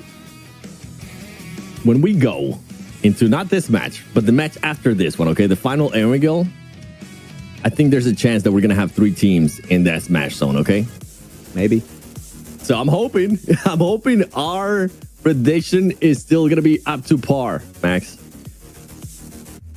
I don't know. I don't know what to predict anymore. You changed your mind on me? But I mean, in terms of smash, anything could happen, but I'm still guessing match 4. Oh, okay. I'm still guessing match 4, but like in terms of who could do it and stuff, when would it happen? It's still really hard to predict, but I'm still, if I had to place a bet, I'm still on match 4. I'm still going that direction. But okay, here we go. VP, right? Second Orangle. You had VP, right? As the winners, yes. I did predict VP at the start of the day. Does smash rule give any additional points? No. Nope. It just additional points vary depending on like what the PMSLs do. For example, PMSL Americas through phases, you gain additional points or bonus points for the start of the finals, but that's not happening here. Yeah. At least not on PMSL CSA. Chat seeming very split right now, actually, Seven, between people saying, yeah, we're going to get a smash, people saying we're not going to get a smash. Some people saying Horror can't smash yet, guys. They need to still get in the smash zone. Same for APG. Same for the teams below them. They need... Yeah, wait, are they thinking smash for this match or just overall? Because you were asking for overall, right? Yes. Yeah, but like, actually, you know what? Yeah, I forgot I said that in my question. Yeah, for the entire day. So you called me. Sometimes I say the question and then we go on to another topic and I'm like, I forgot how I said the question exactly. Short attention span, guys. I'm sorry. For short things, like you lose your memory quick, but then for long term, like you're always my go-to. I'm like, Max, what happened in PMGC 2022 in match 3? Zone 4, and then you'll be able to bring it up. My memory is like a fine wine. I remember stuff the further away it goes. If it happened yesterday, you should say my girlfriend, she tells me something, I'm like, huh? She's like, but do you remember on this day what happened? Like, oh yeah, we had this. At 2 p.m. 34, we had a meeting. Circle. This is very good for the side of VP, actually. Ooh, very nice. Okay, I'm looking at Inner Circle and what they're going to be doing. I think APG will rotate and they will end up rotating towards the Eastern Bridge. I don't think they want to do anything to do with Inner Circle and that Western Bridge, especially with this circle. By the way, for everybody currently watching, there is a poll going on in the chat. Make sure you participate on it. The question is, what is the best amount of matches in finals last day for a team to win via Smash Rule? Current format. 6 to 8 matches, 8 to 10 matches. Who's typing in this question? It's current format. I think it's great. 8 to 10? Just wants us to work more. I mean, we know what we're thinking here, though. I know what you're thinking. I mean, hear me out. Hear me out. Though. Talking about double. We can talk about this. Double? We can talk about this. Double the points? Let me tell you something. Let me tell you something.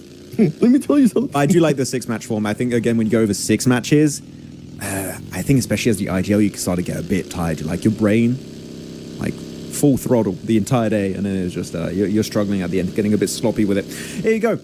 Looking at the team's rotations early on, APG going deep into Southern North Cat Island, as they typically do. VP losing Milky Way as they try to make it to their usual drop spot. That's this, if not one of the same players as last game. They're getting wounded phase 1, phase 2 once more. And they're more than likely going to end up chasing too. I saw some vehicles going towards VP way. And they possibly know that there's just no... Okay, there you go. They maybe slowed it down a bit. Wow. Wow, VP. And this is not even a full team of I-8-7. They're split. They're doing a 2-1-1 split. Iron is to the west of Severny. East Severny is Crypto. And you have Huzaifa and Casanova that just found a random player. I don't think it was intentional. It was just, well, they were there. We saw them. So we just took the shot and we got it. I don't think it was targeted. Yep. It's an opening. It's definitely an opening, at least for some of the other squads, right? We're talking about Horror Esports, Alpha Gaming, even Skyforce now, a team that's in the 4th place. They might be able to take advantage of this. And VP, I mean, man, VP, besides that first match in Rondo and not getting Zone Blast like APG was in that last match, losing an early player here, oh, it's not looking good for VP so far. Giving too many opportunities for some of the other squads. And the crazy part, too, is that you don't want to give opportunity to the squads that are chasing you because it's big names. It's names that we know that they can definitely perform if the situation is given. Hora, we've seen them being able to perform in the past. APG as well. Skyforce, we've seen what they're capable of in regards to the rotation and the control of the zone that they were able to do in that last match. I'm looking at I8 going early on in Yasnaya. Like, we know this is Hora's main drop spot. This is their home turf. Hora, going to be respectful. Like, we don't want to fight early, which I appreciate, but I'm surprised I decided to send it so early on this They got nothing to lose. Yeah. They got absolutely nothing to lose. And I think as we get later into the match, too, that's going to happen.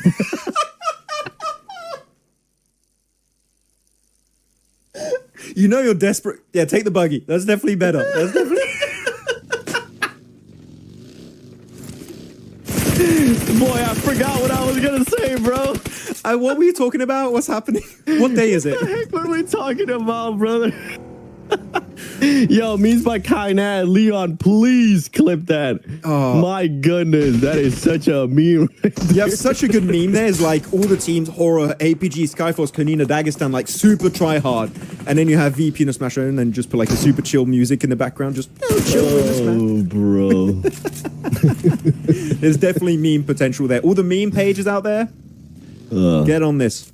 Okay. Yeah. This is gold. Tag us, please. We would love to see it. the timing on that. What were we talking about, bro? I genuinely forgot what we were talking about. I have no idea. I was about to make a great point. I was about to make an insane point too. But that was way better than what you. That was way better than whatever we were going to talk about.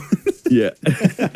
We were talking about teams that are just not going to give a damn as the day progresses on. Teams are just going to care less. Like for ASI going to Yasnaya, caring a little bit less if Hora is going to be there. And for some of the other squads, I mean, I expect them to start doing that even more, right? Yeah. As the day goes on. They got nothing to lose. And Inner Circle is not going to be waiting at any of the bridges. Is Alcazia going to be waiting at any of the bridges? They're still close by. APG is taking their sweet time. They want to make sure they give enough time for those teams that usually end up being close to the circle, like Inner Circle, like close to the bridge, to just move up.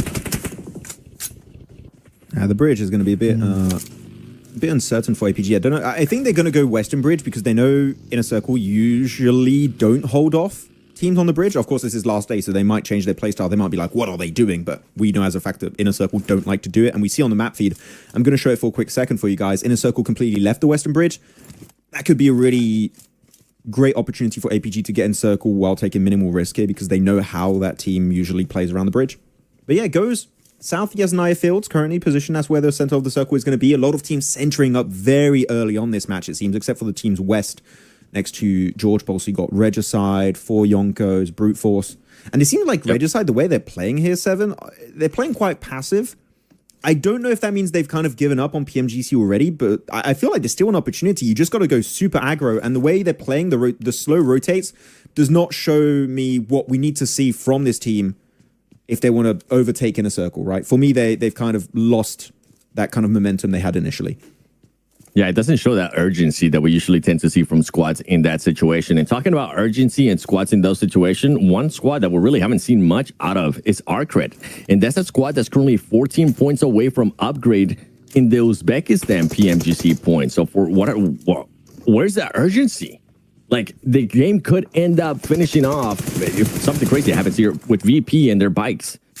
And they're not going to be able to make it if they don't get the enough points. 14 points, like, that's within reach. But right now, it's not working out for them. Meanwhile, Icy just getting spot out by the Mongols in the worst possible place. Whoa. And I think Icy is going to get... Oh, yeah, Icy's... Bye-bye, Icy.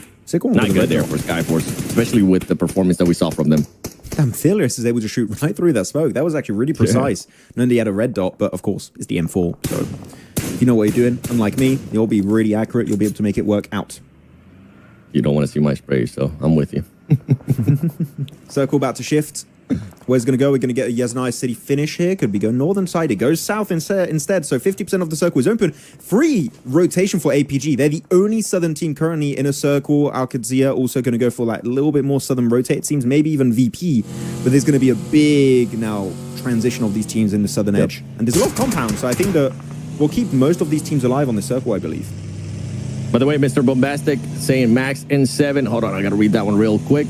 Are you not getting paid for this CSA because your casting is not at the same level as before? Brother, it's a watch party.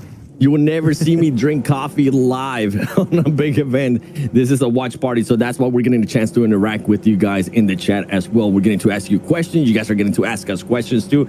This is a bit more of a laid back, but don't worry. Whenever we do end up crowning a champion, you should go back and watch what happened in Rondo, because boy, we were hype.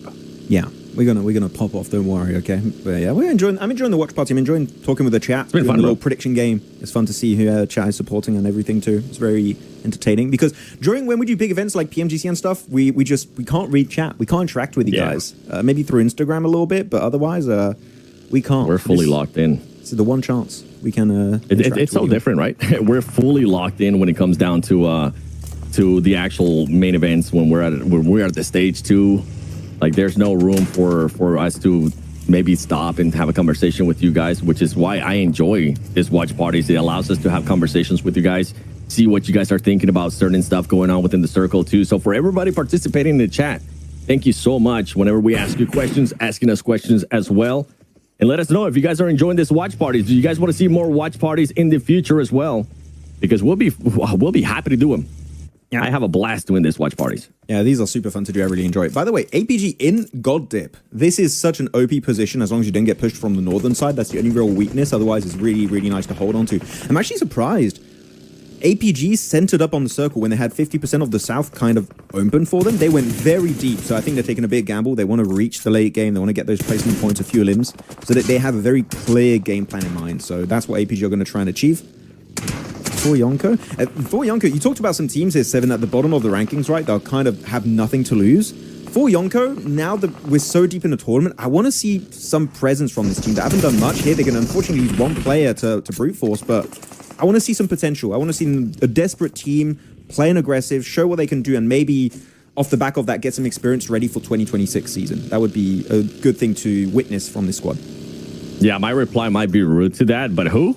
Because that's pretty much what I've been feeling with For Yonko. Every single time we go to them, they end up getting eliminated. They've been in the last place for the longest time. There was at one point a chance for Yonko to end up passing in the circle. That didn't end up happening, but they've just been non-existent. So until that team makes me shows me something, I don't see them hindering anybody else's performance. I don't see them playing a spoiler role, and that's usually the main thing when we talk about those bottom of the table teams. How are you going to be able to spoil it for some of the other squads, because they do have that potential, right? Maybe throughout the tournament they have shown something, but in this finals they just haven't shown me anything, Max. I mean, that's why I was hoping a little bit more, is because of their qualifiers for Nepal. They actually kicked out Tribe Aramasi, that had a great spring season, and also DRS. I was like, oh wait, they took down 2 big names from Nepal. Okay, maybe we'll see something, but it seems like the lack of experience on this kind of stage is really hindering them. But you know what? Experience is something you get by playing these kind of tournaments, even through failure. You'll learn a lot through failure, of course. And I'm sure we'll see some of these players come back even stronger in the 2026 season. Though circle did shift a little bit more to the western side. Team still in position. You got 4 Yonko, GOAT, APG in a circle. Virtus Pro actually are in circle as a 3-man, and they're going straight center on this map. And as I say that, they just don't have the numbers. Aragon instantly knocked by Talika from Mad Balls, and the flush comes through and stolen away by Sleepy, actually. So I think here, Virtus Pro, this win is just down the drain. It's done already. Yeah, I mean, I feel like it was down over with what we saw at the start of the match, right? I feel like you even called it too whenever we saw that knock from Virtus Pro come through. One of those players eliminated very early on, and yeah, for Virtus Pro, what do you do here? I feel like you play maybe just to secure some more points, some more placement points, because you're not really going to be able to spring your wings out, fan out, and frag out. That's just not going to be the case. You're going to be looking for those placement points and at least try to keep the lead in regards to with Hora, because if for some reason Hora or APG or whatever other team ends up making it within the smash zone, Then you worry about if they end up winning Smash Zone. Guess what? Even if you're in first place, you're going to get relegated to that second place. And how many points are you away from that third place finish, from that fourth place finish? That's something for them to start keeping in mind. And the thing, too, is we talk about this usually when we look at global events, Max, and I think it's starting to happen here with VP. They're playing way too different than what we're used to. Yeah, I was expecting them to play a little bit different in the first match, but in this one, now that's 3 matches where they're just playing completely different, and that's something that can definitely hinder their performance. I agree with your point, but at the same time, I disagree. Looking back at Americas, a prime example of a team playing different when they're in the Smash Zone was Wolves, right? They get into the Smash Zone, that one Orangle game where they ended up winning, they play literally so passive, which was very unlike the usual Wolves rotates. They were clearly, we want to keep 4 players alive, hold on to as much resources and vehicles as possible into the late game, so that when we get in that finishing moment, we have all the tools in our arsenal to win this match. That is what they did. And I think this is completely fine for VP to do that, but for that to work out, guess what? You need to keep 4 players alive, and so far that's not what happened. Oh, hey, for Yonko, a little bit of a breach on their compound, it seems, by Brute Force. But Brute Force have been slipping. A team that was so high in the leaderboards on day 1 of the finals, here in the middle of the pack in 9th place, and even struggling somewhat against 4 Yonkos. For 4 Yonkos right now, I mean, it looked like they were going to be able to get some eliminations right there from Brute Force, but Brute Force is going to be able to recover it, and I'm with you. Yeah, Brute Force definitely fell off. One of the biggest worries from this squad, even from day 1, that I kept seeing is just a pattern of them just after that rondo not really being able to do much, and Mongols decides to third party that fight.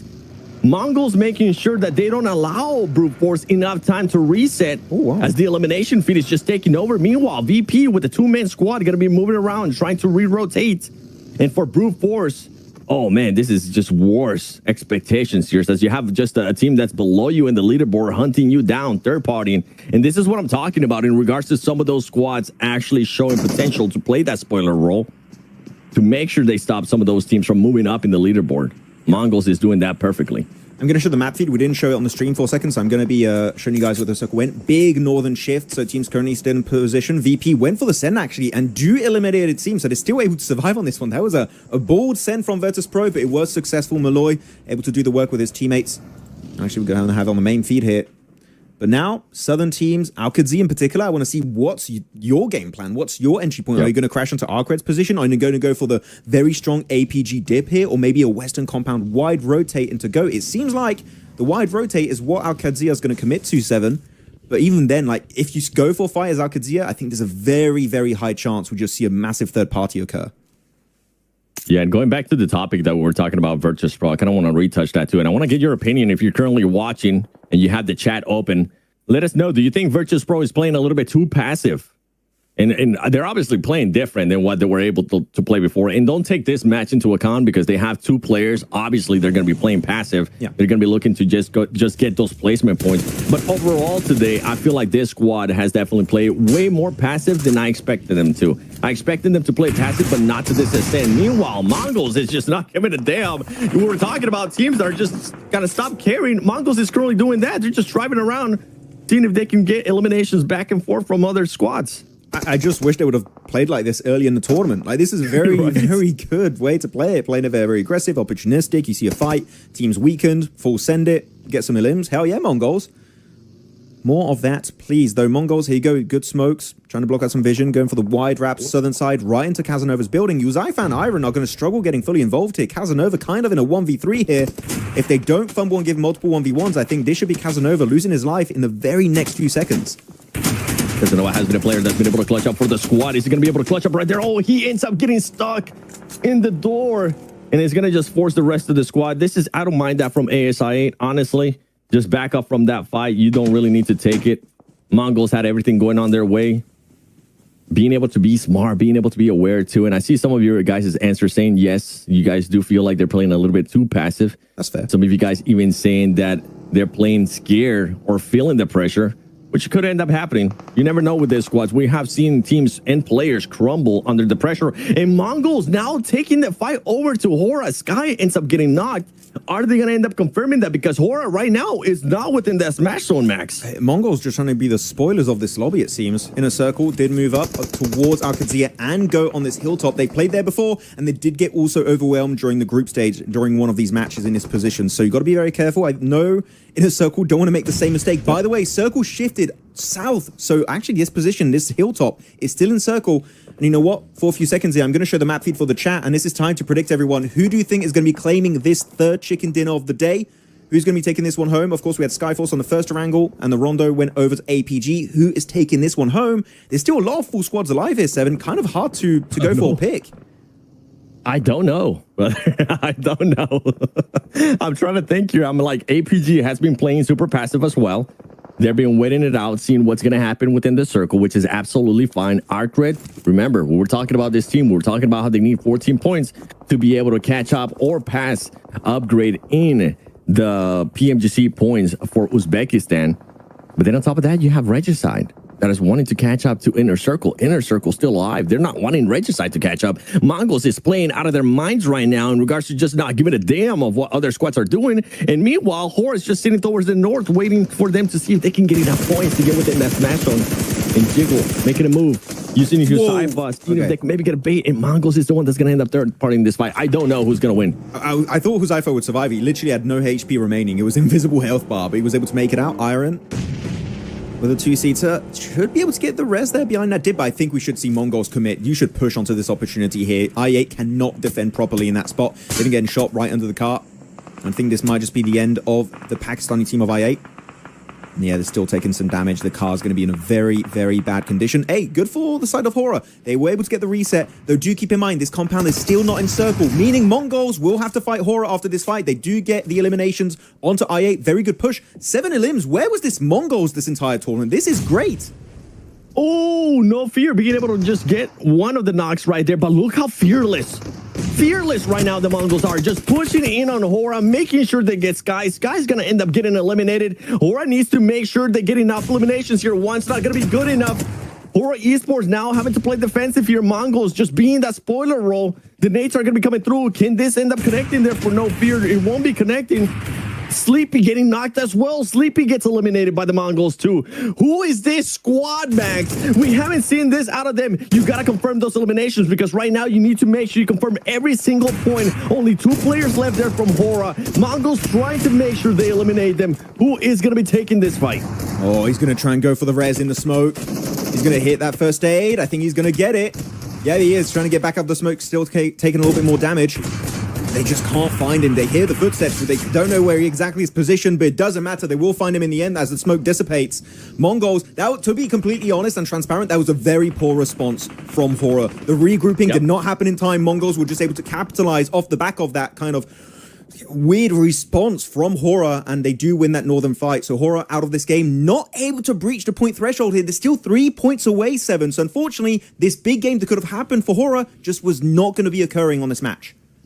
Yeah, and for Hora, this is worst case scenario, because now you're not going to be able to win via Smash Zone into the game 4, and then you're going to be thinking about what's going to be happening in Miramar. And this squad just hasn't really been performing that well when we talk about Miramar performances so far in the first 2 days.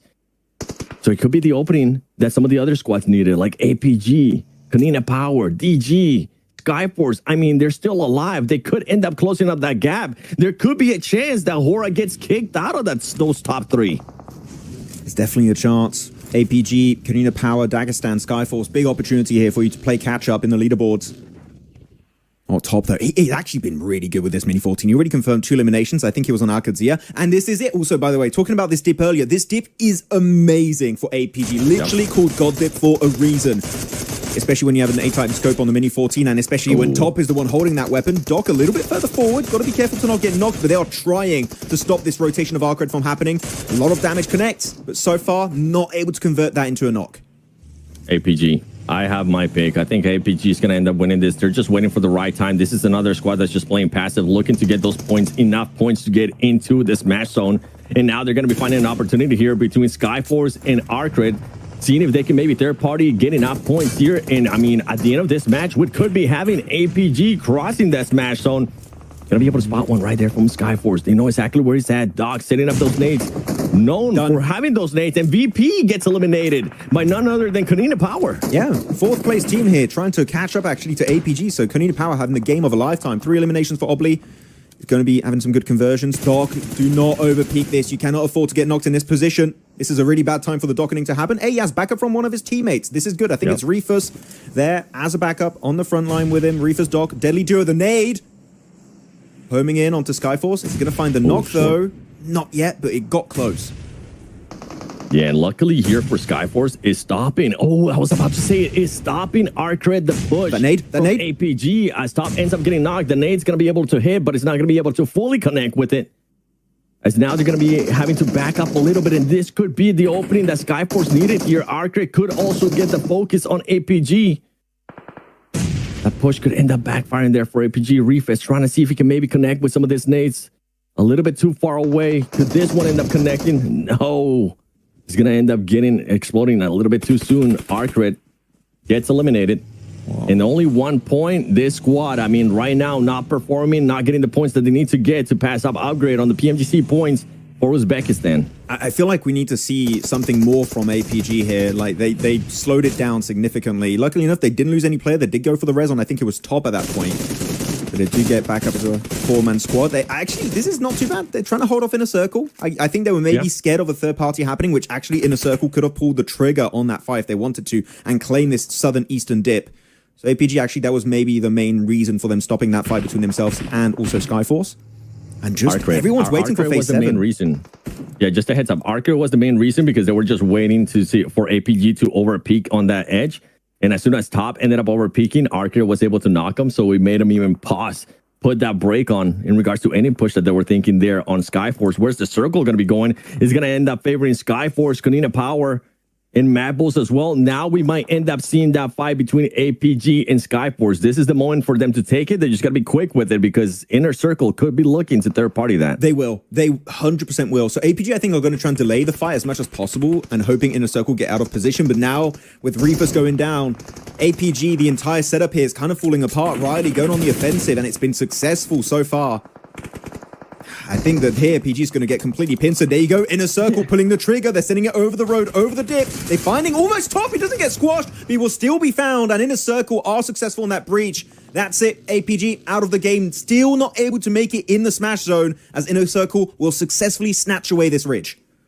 It's like APG totally forgot that Skyforce was right there. And for Skyforce, I mean, this is perfect timing. Go for it. See if you can get Inner Circle. Move up that leaderboard even more because this squad, I mean, if they do get another win here, this is another squad that could end up being within the smash zone, within that smash rule play. Falak's going to have to back up, having that Molotov ready, making sure that they slow it down a bit. And for Skyforce, oh, this is time to put a little bit of a break on it there. Inner Circle, Falak going down. Never mind. Don't put the break down. Get a little bit closer. Just make sure that you don't get knocked. I don't like it. I don't know why Inner Circle stopped here. The blue zone is making you so vulnerable to Skyforce. I think they should have just full sent it onto them. But now they stopped. I don't think they're going to have a lot of time to go for the reset onto Sunflower, aka Noki or Falak. They need to find the Alim, but Riley is locked in this match. IQ sole survivor here for the team. And getting a full reset is going to be tough. The nade, going to be good. The cooking's nice, does do some damage, but a little bit too far to the right. Yeah, and for him, he cannot allow time. He cannot give him time to reset here. You have 3 players knocked. Now see if you can confirm those eliminations, because now we're thinking about the eliminations, the points as well.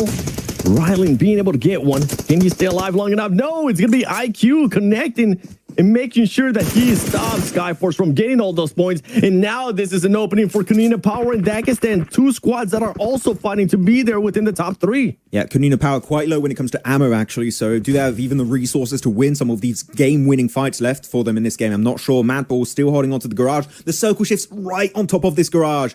This has been such an important position for Horo in the past, in the early game, but this time around, we're in the late game. The match is ending here. Mad Bulls, Kanina Power, and Inner Circle, the duo. They did get the reset onto Sunflower, by the way, so it's going to be IQ and Sunflower looking to make that transition. And actually, this southern eastern part of the road is playable. So I think here, Inner Circle, it worked for them earlier versus APG and Skyforce. I think they want to attempt another third party as a duo. But do they have a functional car? Without that, I think it might be tough for them to make that push over the road into that engagement. Yeah, it could end up being hard. Mad Bulls here, they could end up stopping a lot of their squads from just getting any points. Dagestan does end up getting eliminated. Inner Circle having Naki and IQ up. Gonna make it even harder here for Kanina Power. But earlier we were talking about some of these squads just making sure that they play that spoiler role. That's exactly what Inner Circle, I feel like, what they're doing today. They came with a game plan. Hopefully the players are feeling better too. This is kind of more of an Inner Circle that we wanted to see, having good performances so far, even if it hasn't been a win, just being a little bit more consistent there towards the top, towards top five finishes. Repairing the car. Yep. Just going to use that welding gun. Going here, if you're going to power, Max, where do you go?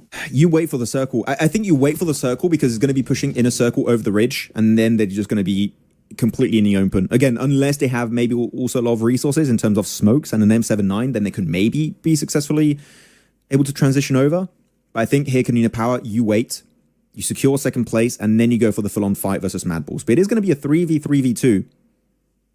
And the circle about to close, and it centers up actually barely outside the Mad Balls garage. So Mad Balls, actually, positionally speaking, have the better position. And it's not even an easy building to nade because it only has like a door. It doesn't have windows or anything. So this is actually a very strong spot for Mad Balls to play around. Unless smokes come out from Canina Power around the door, then you can very easily close that gap and push towards this position. And if you're Mad Balls, do you wait a little bit longer? Do you just wait for Canina Power for the inevitable here that's going to end up happening? I mean, Canina Power is going to have to end up fighting, and they're just taking matters into their own hands. Which team were they going to be fighting? Were they going to be fighting their Mad Balls, or was IC going to be making a push there for Inner Circle? Meanwhile, Mad Balls, just make sure you don't get knocked. You cannot afford any of your players to end up getting knocked. Canina Power keeping track of two teams at once. Naki ends up getting knocked, getting eliminated as well. That's one less worry for Canina Power. Canina Power now making the push here towards this compound, towards this building, seeing if they could end up breaching. Meanwhile, while everything is going on, IQ's just waiting for the right timing, but he's got to be careful because Obly's keeping an eye out on it, and I think Obly might have been able to spot him. Yeah, actually, there was fun on my part. There was actually a really good window that was used by Canina Power, so actually there's windows that are going to be abused in their favor. The Molotov right on Zerich. You got to be careful. He's going to get cooked up. He's going to take the tick damage. That's going to be a 1-for-1 trade between Mad Balls and Canina Power. The nade still going wide. And now Talika going out in the road, but be careful behind you. You might be having the off angle, and that's going to be Canina Power losing another spot. Really good angle secured by them. And Mad Balls will be going the entire way and securing themselves their chicken dinner. And literally 7 here at the perfect time for them to secure it because they are catching up closely to that top 3. That's right. For a second there, I thought it was Canina Power that was able to clutch it, but it's not. It's actually going to be Mad Balls getting the win right there. Great performances from the squad. And now with that performance, those extra points that they're going to be getting for Canina Power, where do they end up in the leaderboard? This was a squad that had 95 points, 3rd place. Could it be enough? Actually, they had a lot more than that. Let me just go back to the other one and check it. They had 103 points. Hey. 2nd place finish here. We could be seeing at a 3rd place for Canina Power after this match. It could be. Leaderboards are so interesting to look at after every single game, Seven. I mean, it is intense between all these teams. Seeing who's going to be taking home this win, who's going to be taking home the trophy. But yeah, it was a close one at the very end. Like, I do like what Inner Circle were trying to do, which is slowing things down as much as humanly possible. But the circle's just forcing you making these moves at some point, right? And yeah, it was not going to be easy. Though, if I want to go on a more critical approach of this game for a particular team, I'm going to be looking at APG, actually. I think them delaying their fight versus Skyforce was a major mistake because then the circle moved away from them and they made themselves even more vulnerable to a third party from Inner Circle. I think APG here, I don't know if I would use the word scared, but we're just delaying this fight way too much. If they took it earlier, maybe they get the ridge control, they have the man advantage, maybe they make it to top 3, but that delay hurt them heavily this match. Yeah, I was expecting APG to be passive in Rondo, which they ended up being passive, especially with what ended up happening there for that squad. Now, for this other matches, we saw what happened in that first match of Variant Guild. The team was super passive. They ended up having the compound. It just wasn't enough for them to be able to go out and get eliminations. Skyforce took advantage of that, and they exploited that with the positioning that they had, right? Now, into the second match, we saw them get that OP dip for the longest time. They saw an opening towards Skyforce. They did end up seeing Arcred being able to be that team that was kind of holding the off angle, stopping them. But as soon as they saw Arcred going off, I felt like that was the opening that they needed to go for. They needed to actually push that fight to Skyforce, and then being passive. Max, I fully agree with you. They're just being a little bit too passive for my liking. Not scare. I think scare is a stretch for people that are saying in the chat. I don't think APG would be scared. I think they're just being a little bit too passive for my liking overall in the past 2 matches. Yeah, like you can get a lot of placement points, but placement points can only take you so far. Like, if you get eliminations there, I think they would have been in the smash. And if they took that fight versus Skyforce, genuinely, I think they would be in that position if they went for that big commit. But they didn't get enough, unfortunately, this time around. What's up, everyone in chat? Going to say hi to a few more names. Rana's here. What's up, Hassan? Anwar, Birat Gamer, Iswa, Hassan Ali, Benzi17, World of Football, Alpha, SJM, Abby. How's everyone doing? How are we feeling after these games so far? Like, it's getting real intense at the top of the rankings. It's gonna be close. Yeah, and you got so many different regions too. It's not like it's just CIS that was dominating at the start, right? Like, you have Nepal up there. You have yourself, of course, Mongolia. You have CIS, different regions actually from CIS. Like, you have a lot of clashes. So in terms of regions alone, who's going to make it? Who's going to become the champions here? After 3 back-to-back-to-back seasons won by Mongolia, you might for the first time have a new region. That would be hype to see. That'd be cool. That'd be really cool, actually. By the way, shout out to Joy Boy saying 23-point difference now between APG and VP. Hey, I think honestly, APG should be fine with the way they're playing. They're playing super passive, which would end up working out in their favor in regards to those points, especially if they keep outpointing what VP has been able to do so far today. But I'm thinking of one team that I'm starting to get a little bit worried about, because this team, you said it in the past, Max, we kind of been highlighting it too. Hora Esports, they don't have PMGC points. They don't have that fallback to. Yep. They need to make sure that they are there within the top 4, depending on where the teams end up being, right, in regards to PMGC points. They need to worry about the top 3. And with how close everything is, and with how unlucky this team has been so far today, I'm starting to get scared, Max. I'm actually thinking about it. Hora would be over the moon if Virtus Pro got a smash, because that would lock in the top 3 right now. Like, they would love it, because they would be just secured instantly and making it to PMGC. Unless what? Unless, Max. Unless what? They get pushed out of top 3. They end up getting eliminated early on. Of course, yeah. VP stays alive. And then some of the other squads that have been performing, that have been putting up points, like Skyforce. I mean, Skyforce came out legit out of nowhere today. I was starting to give up on my top 3 pick for Skyforce, but today they came into play. They came in with a different mindset. And I'm hoping that that's going to continue on. But for Hora, you need to find a way to get into that smash. So you need to find a way to make sure you collect those points. You said it earlier, too, during the cast. I did not like the reaction that they had to that Mongols push. It was slow. It was sloppy. They should have been expecting it. They should have. Like, the thing is, we've been hearing the cars from I8, then they got pushed up by Mongols. And being split is fine in that position, but the moment you get pushed, even before the push happens, you should be preemptively preparing for that position, like for your setup in the compound. They were still split, and Mongols instantly pinpointed that weakness, that kink in their armor. Like, oh wait, that building to the west of Alamo compound, you only have one player there. We're going to send it on the western bridge. Not bridge. What? There's no bridges there. On the western wall of the compound. And guess what? There was just one player there ready to defend. So they just instantly create a man advantage for themselves. And because the answer was even slow from Hora, it made it even easier for Mongols to just find solo pickup after solo pickup after solo pickup. And don't get me wrong, No Fear is great, but he can't be left solo every single time. Like, that's 2 Erangels where No Fear is the sole survivor. If he has a team in those positions, I genuinely believe they could win those fights and actually make in the smash zone. But yeah, I think, Hora are slightly fumbling here. They are having a bad response to some of these fights. They definitely are. I thought they were going to maybe be able to carry some of the momentum from yesterday, the good performances, the 2 chicken dinners that we saw out of them when it came down to Erangel. This is why I had high hopes. If there was going to be a smash in Erangels, it would end up being Hora with their performances that they've been able to put up. By the way, I'm seeing in the chat, Sahitya Ranjan says, Skyforce targeting APG back-to-back. Not really targeting. It's just the way that he ended up working now for their squads. Yeah. And then there was another one. Let me see. Okay, I found it. Infernus says, maybe when Skyforce wiped Arcred, 2 players of APG should have taken that shack Arcred had before. No, they wouldn't have been able to have a free rotation unless they put on some smokes and had an offensive smoke to actually allow them to cross, because they would have had to cross Skyforce. I see what you're going with, but it would have been even a riskier play. I'm just checking something with production real quick, guys. Yeah, you're good. Yep. I'll keep on talking. I'll keep on yapping to the chat. Chat, how are we feeling so far? Are you guys changing your picks? Do we think that we are going to get a smash at all today? Is any team going to win via smash? Yes or no? Because right now, with the way things are working, I'm starting to change my mind. I had a team winning via smash rule in the 4th match. I don't think that's going to be the case anymore. I don't think that's going to be happening. You said Miramar also is very good for Virtus Pro, right? I believe. Yeah. Before. So, and That would we're favor your getting pick. there. So actually, Virtus Pro is going to be heavily favored because they've been, historically speaking, in this tournament, pretty successful in Miramar. So who knows? That could be a really good setup for them. Big spam in the chat. There we go. A lot of no's. A lot of no's coming out, actually. Maximum 30x curse. People were saying I was cursing teams. Like, I don't think I was cursing anyone, guys. I think you guys are stretching the truth a little bit.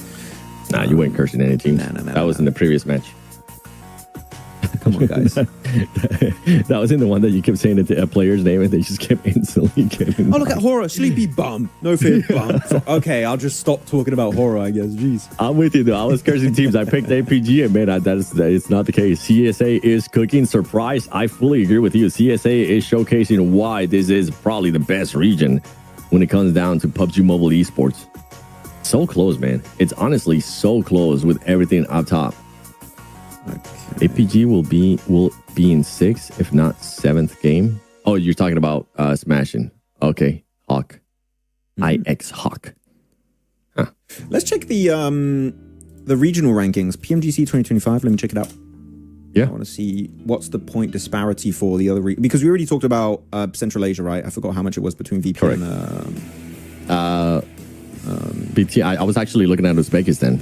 Before this match, it was 14 points. I think, if I'm not mistaken, our trade ended up getting just 1 point, so it goes down to 13 points. Yeah. So Inner Circle had 195 here points. I think this is including this last game. Regicide had 146. Okay, I'm going to call it now, guys. Pakistan, Inner Circle, they're in, right? Oh, yeah. At this point, they're just fighting for better prize pool in the rankings, which actually one big game could push them up significantly higher and get a lot more money. So there's still something to play for there. So I think Inner Circle is still going to go, aggro on some of these teams if they can. That would be great to see. Uzbekistan, you already said it was, what was that, a 13-point difference now between Upgrade and Arcred. So that's just one decent game. Can do that easily. And then for Central Asia, 281 points for Alpha Gaming. Again, I believe including out this last game. And Virtus Pro, 258.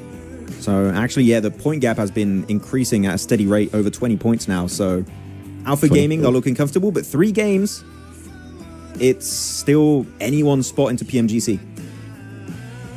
I think with the way Alpha Gaming is playing, I don't see them being able to fall off in regards to what's currently going on.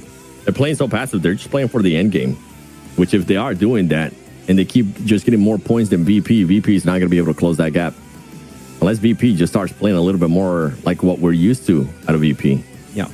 Which I don't see that happening. I think the squads are just going to be chilling. Start the match, bro. We're waiting for it, too. It's not like we can magically say, hey, let's start the match right now. Just to update you guys, the feed we're being sent is currently not working. I'm having a chat with the production team.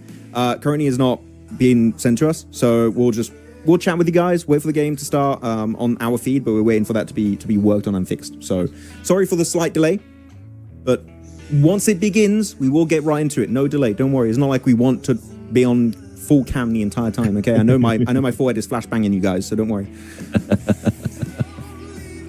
I mean, that could be the point, but yeah, we'll have to wait and see what's going to be happening here in the last 3 matches because there's a lot at stake. There's a lot of teams that are going to be close when we end up looking at the overall going into the final Erangel.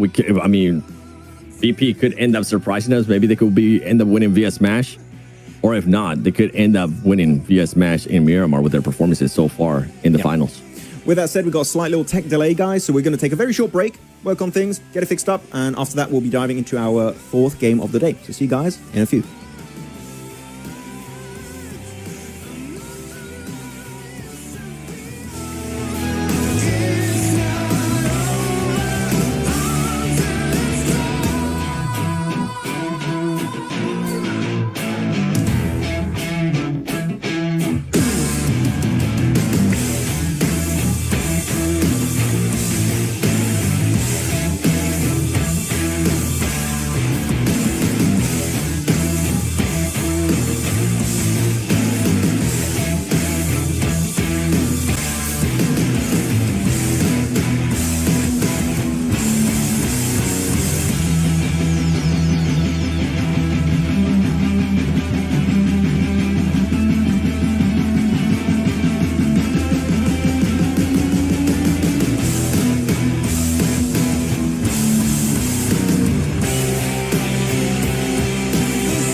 I am a fighter with my eye on the prize.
losing my spot. Came from the bottom, got my eyes on the top. MVP All-Star, that's me. Sit back, watch me ball out. When I step in, bring the stars out. In my own pace, won't stall out. Made it to the top, now they all shout. Sunlight go, go, go, go, go, go. Okay, I've been on go. Green lights only when I'm coming down the road. Shades on, poker face, I can never fold. I can never stop, this is what I asked for. Manifest this, that, now I want more. Pockets was thin, now they been on swole. Used to be humble, but I'm feeling kinda bold. Through it all, I evolve, still me. I won't stop, the light's still on green. If I gotta swipe, the platinum's on me. Turn a wrong to a right, I'm nothing you've ever seen. Nothing you'd ever be, I'm nothing you'd ever stop. The armor is on me. Put me in the game, now I might overstay. Play till I can't, take it straight to the bank. Talk to him like All-Star, ain't no missing my shot. In the game now, never losing my spot. Came from the bottom, got my eyes on the top. MVP All-Star, that's me. Sit back, watch me ball out. When I step in, bring the stars out. In my own pace, won't stall out. Made it to the top, now they all shout. Okay, time to get paid. Waited this long, I'm taking it to the bank. Full court press, I'm taking it to the paint. Curry with the range when I get off fast break. IQ vision, the game on display. Run it all back like it was a replay. The game is slowed down, I'm watching it freeze frames. In the clutch, you could try to imitate. See him stuck, me and you don't relate. It's a bunch of to-dos on my plate. Lace up my shoes, check them all day to day. How can I power these blessings on me? Never had doubt, I just worked and I wait. All of this here, you can't take it from me. Brick by brick, put it all in the safe. All-Star, ain't no missing my shot. In the game now, never losing my spot. Came from the bottom, got my eyes on the top. MVP All-Star, that's me. Sit back, watch me ball out. When I step in, bring the stars out. In my own pace, won't stall out. Made it to the top, now they all shout. MVP, that's me. P, that's me. All-Star, All-Star. Watch it see. It's on like MVP, that's me. Yes, we're trolling. All-Star, All-Star. Watch it see. All-Star, you don't missing my shot. In the game now, never losing my spot. Look, we're also waiting for the game, like we do both. MVP All-Star, that's me. Sit back, watch me ball out. When I step in, bring the stars out. In my own pace, won't stall out. Made it to the top, now they all shout.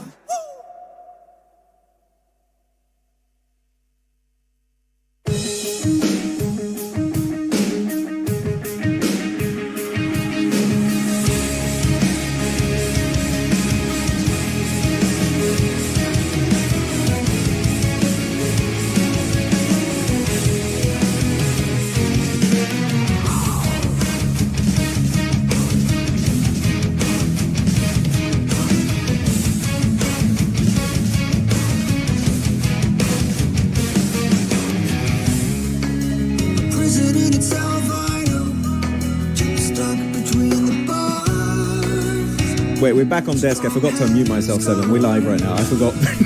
So I messed up. Sorry. Okay, back to timer, guys. You're punished.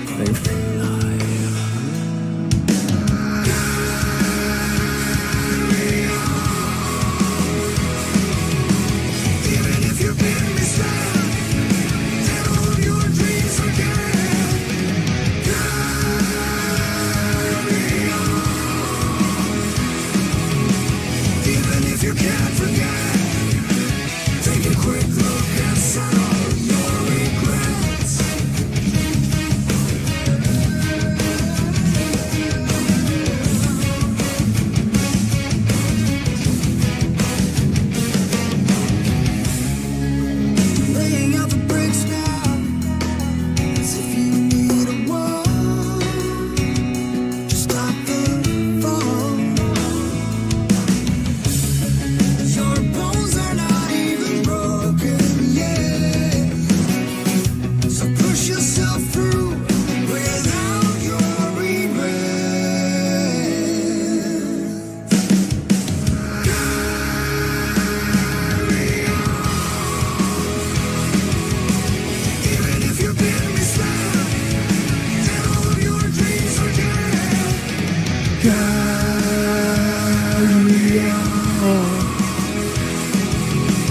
Even if you can't forget, take a quick look and settle your regrets.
The game is unfolding. Don't have the audio. It's whatever. I don't know what's going on, but we're into the game. Okay, we're sent in.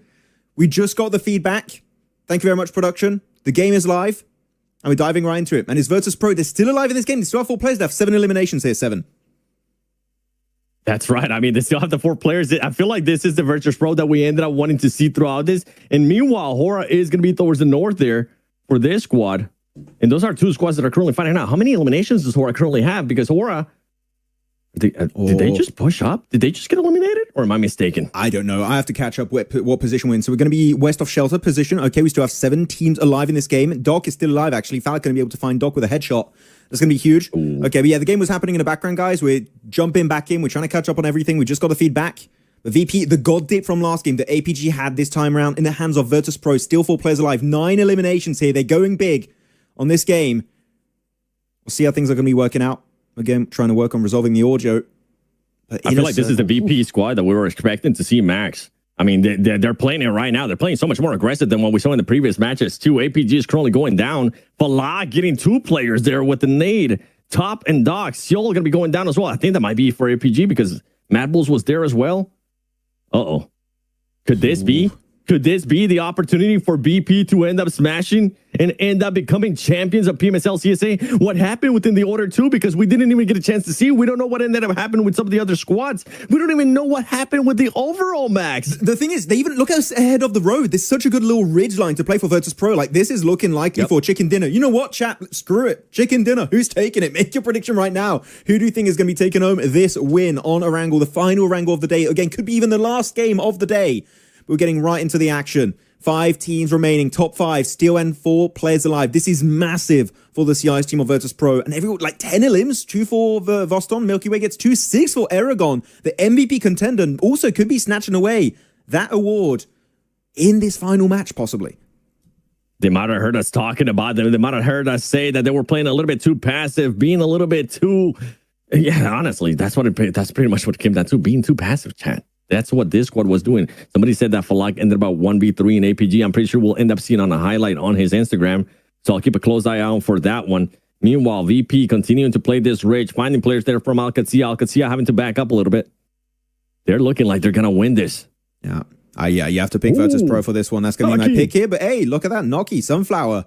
Able to get himself a big knock on Aragon, but that's not going to be converted unless you see a big push from some team coming out of nowhere. But this is very unexpected. The only main competition here is going to be Mad Bulls. As here we go, the audio is back, the leaderboards are back, everything is back online, and all the teams below VP are out. VP, APG as well, Colina Power, Skype. Oh my goodness, all those teams are out. I think this is VP. I think VP is looking to get the win here. the players are going to have to rotate because Mad Bulls is now sending the push. They're sending it. VP. Oh, I think they know this is maybe Virtus Pro. Mad Bulls, the conversion into 1 knock plus 1 elimination now is going to be huge. Voston still knocked. There's 2 players, Milky Way and Aragon, trying to tank this front line. The nades are coming in. Aragon able to tank it. But the reverse here, nade might be connecting, might be slowing down the ascent of Mad Bulls, but it connects. Virtus Pro losing everything here, it seems, in this fight. The res on Voston does come through, but now he's too far. Mad Bulls, we need to see them commit to the push after getting Lemon back up. And all those APG fans, all the horror fans, Kanina Power, Skyforce, I mean, the rest of the squads right now, they are rooting for Mad Bulls because Mad Bulls is looking to stop what could be VP getting the chicken dinner here and winning it via smash roll. They're making the push. Can they end up connecting? There goes Mastan. It's over. And there goes the last player. We're going to get one more match, baby.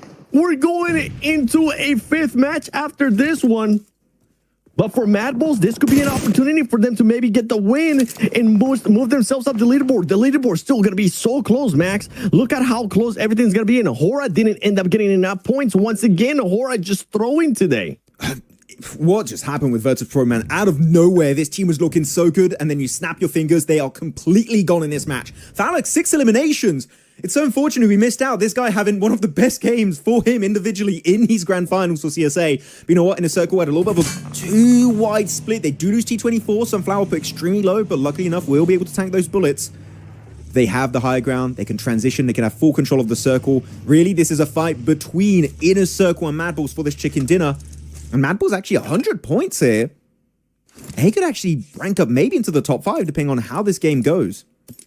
That's what I'm thinking. If they end up winning, I mean, that's going to be plus 10 points. They could end up getting even more eliminations, especially if they end up getting the win. Yeah, we could end up seeing them break that top 5. And with how everything is currently moving around, this is what I was posing the question earlier. Could we get a little bit scared here for Hora? Because Hora just haven't really been able to do much. With the positioning right now that Inner Circle has, they're looking to get the win. This is the Inner Circle that we were expecting to see throughout this whole finals. And I feel like we're finally starting to see it, Max. We're finally seeing some glimmer of hope here for this squad. Moving up, Sunflower, you got to tighten up your split here in a circle. This is way too risky. You've done this mistake in the past. I'm hoping we're not going to see it once again here on this game. They desperately need a comeback opportunity. Hey, be careful. The car's smoking. You're going to have to jump out. Does go back to the high ground for the time being. Does he have a welding gun to repair it? That would be nice. Tulika has one actually behind that dip. He's going to put his car back in working condition. But I think Mad Bulls, if they understand this is the same team, which I think they do, they should send on the solo. But hey, Phallic, they have no idea. They're pushing ahead of Phallic. That could be a deadly angle here for Inner Circle. It could be Phallic just waiting for the right moment, using IQ and using the rest of the squad just a little bit as bait here. Phallic could be the big surprise here for Mad Bulls. Meanwhile, Mad Bulls, they need this for eliminations. They need to get those 10 placement points to move up that ranking. That would be massive for this squad. They would end up passing Alcazia. They would end up passing Dagestan as well, getting very close to Skyforce. That's a good angle, Sunflower. Here you go. They don't know he strikes and he misses. Flip, able to survive the encounter with Phallic. Now they know that little shelter is going to be played by a teammate. They should know, looking at all these 3 positions, they know these are teammates. They know this is Sunflower, IQ, and Phallic. Are you actually peeking a little bit too long there, Phallic? Be careful. Your head's peeking. Lemon might hit it with a 4x scope. He sprays and he misses. Phallic instantly punishing that peek around that tree. And Inner Circle looked like they had a tough position to play around here, but actually is going to be an even trade-off between Mad Bulls and Inner Circle here. Still anyone's game to go for the chicken dinner 7. Yeah, Phallic with a beautiful timing right there on Lemon, making sure that he was going to be able to connect. IQ now having to worry about it. And Phallic's going to have to make sure that Lemon does not end up getting picked up, because we do have another player just going for that off angle, going for that pickup. There you go. IQ is going to be able to connect with it. They know exactly what RQ is going to be at. Just thankfully for IQ, the ledge, the terrain is currently working in his favor. This buggy as well, just taking the brute force of those bullets coming through, and Phallic trying to see if he can maybe end up connecting with the nade. Mad Bulls, what are you going to be doing here, as there's only 2 players at the moment that are standing? IQ is going to be moving up, and he actually moves out closer to the squad. This could be a backfiring here for Mad Bulls, allowing IQ to get that close. Within nade range, though, it could change things. Yeah, I was going to say definitely too close for comfort versus Mad Bulls. 1 nade, and it could be done. Behind that car, the car about to explode, though, possibly if it takes any more. Actually, he took enough damage. IQ, what was that? Unfortunately, fumbling at the end. Phallic left as a solo here, able to find himself flip. That's a good knock. The 1v2 versus push and Tulika. Can he take it the entire way? Can he secure Pakistani chicken dinner here on the final Orangle of this CSA season for fall 2025? He hits a bullet under the car. This cover is not going to go too far. It's taken so much damage, soon to be on fire. It is now on fire. As they're still trying to stick that res, but Falak needs to eliminate Tulika. That off angle is the main threat to Inner Circle this game. He gets the shot almost over the ridge, doesn't find it. He's missing so many shots here, Falak. Yeah, Falak not being able to find them. There you go. Tulika is going to be able to find that squad, that last player, Falak. And you know Mad Bulls is going to be happy. And why are they going to be happy? Because they're going to be moving up that leaderboard. They know what's at stake, baby. They know that with this kind of win, with this kind of performance, making sure they eliminated not only VP to stop any type of mash rule, making sure that Hora was out as well, not even getting within the smash zone. I mean, it could end up coming down towards the last match, depending on what VP ends up doing here, going into Miramar, which honestly, it has been their best performing match so far. Could end up seeing maybe a smash rule from them or just other squads trying to stop them. Is anybody going to be trying to stop VP? Because we're finally starting to see a little bit more live there from VP. They finished with a lot of eliminations and a little bit more aggressive than what we saw in the past too. Yeah, definitely. Way more aggressive, way more aggro, looking to claim that position. Actually, to talk on Mad Bulls, the winning team of this match, they were the team I favored the least compared to the positions of Virtus Pro and Inner Circle. I think that if there was any team that was going to win it was going to be them, but Mad Bulls taking the early fight on the dip away from Inner Circle, clashing onto Virtus Pro, able to clear that pretty much in like, what, a 30-second fight once they got the full reset, take the ridge, full control of that was the eastern edge, northeastern edge, and then transitioning in. So that was a very good play. A few fumbles here and there from Inner Circle, but Inner Circle, genuinely, in these final 7, their best gameplay was coming out when they had nothing to lose. And if we saw that from the get-go, they could be at the top. I think it's still a little bit too late, but Inner Circle, once more, showing the potential of this squad in a lobby like in CSA. Yeah, and Flip right there, putting up a good performance, 4 eliminations, 540 damage. And to be fair for Inner Circle, too, we kept hearing reports that some of the players were sick. We receive, I cannot deny nor confirm those reports from Nokia, as they didn't want me to share. They wanted to say no excuses for that squad, but it's something to keep in mind. Maybe they could be feeling better. Maybe this is why we're getting performances like Falak, like what we were able to see just now, putting up those great numbers. And that's a squad that's going to be going to PMGC via the PMGC points. And with that performance too, Falak, 7 eliminations out of 7 knocks, 973 damage. These are the stats we were expecting out of this caliber of player. Yeah, like a lot of times in the last few games, we've seen Falak go out first, but when he's set up properly and they got the angles and they have the control of the circle, this is what the man himself can do. Falak followed up by Aragon. This is scary, though, for No Fear, because No Fear, we haven't really seen him on these top players of these matches. We've seen Aragon, I think that's like twice already on this graphic. So actually, I think MVP Aragon's looking extremely likely alongside top. I think No Fear's falling off a little bit on the leeway. Let's go for the match rankings. And yeah, 20 points for Mad Bulls. Does APG end up passing what Hora was able to do? Because that'd be wild. Hora ended up with just 1 point. That was not enough to get there within the smash zone. Hora has just been throwing this whole day. I don't know what they've been up to. I mean, four matches in, and Hora, I think, have only been able to get just 11 points. That is not what you want to see out of a squad that was in second place coming in today. Nah, definitely not. Hora are just fumbling big time on the third day of these finals. I think it's just the response time we saw, especially on the Alamo fight early, was just not good versus Mongols. Here we go, the leaderboards. Hora still in second, but they are now tied with APG. Kunina Power lurking in the shadows as Mad Bulls also beginning their ascent. This is such a small point gap, 121 for Hora, and you go down to 8th is 108 points. This first page of the rankings, guys, could be completely different heading into our next Miramar game.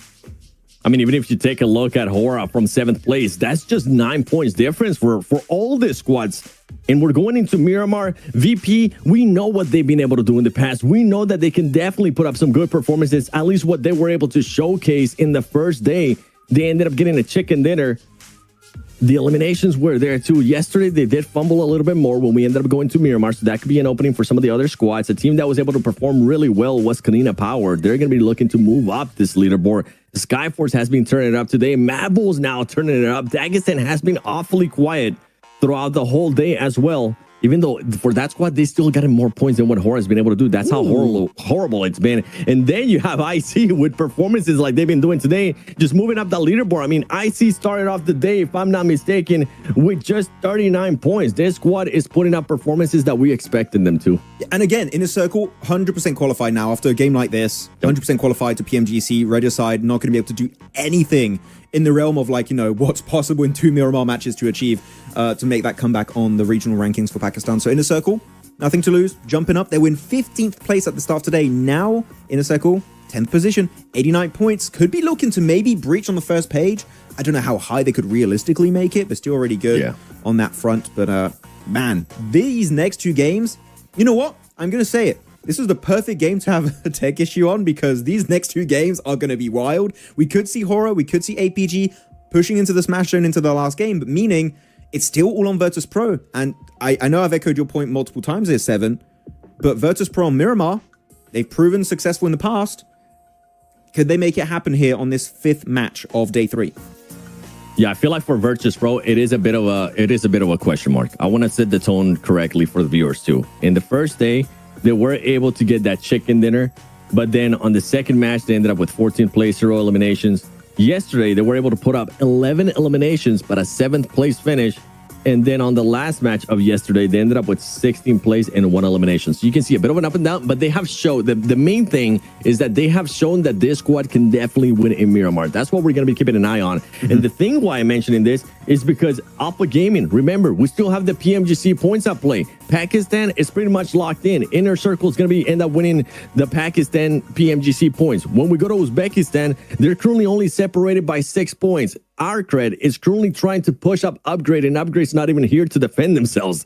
So, I mean, I think for Arcred, 6 points, that's going to be what you're wanting to achieve. Maybe even go for 7 so you don't end up being tied and you're actually able to pass them. And then when we go to Alpha Gaming versus VP versus Virtus Pro, the difference between those squads now is 16 points, which with anything that we have been able to see here, I mean, and with how close everything is too, yes, Alpha Gaming needs to make sure they put up those good performances. They need to make sure they do enough for VP not to pass them within the PMGC points, because if they do and they end up at a top 4 of this PMSL CSA, the final rankings, we could see PMGC without Alpha Gaming. I think we set the stage for these next 2 matches, so I think we're going to go back to chatting with you guys. Sorry again if it was all over the place there, but we are back on board, on schedule. Everything's fine, hopefully. Not a fault. No curse on. I can't curse an entire tournament. Okay, it's okay. But well, stop it, Sam. Stop it. Yeah, now you're looking the right way. You were looking the wrong way for a second. Yeah. I saw.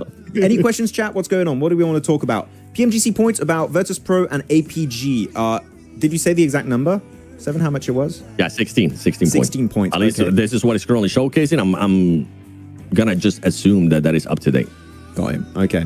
Someone's asking also if top 3 teams make it to PMGC. So yes, top 3 teams not only make it to PMGC, they also qualify for Gauntlet, which we said Gauntlet is like, it's PMGC League stage on vacation mode.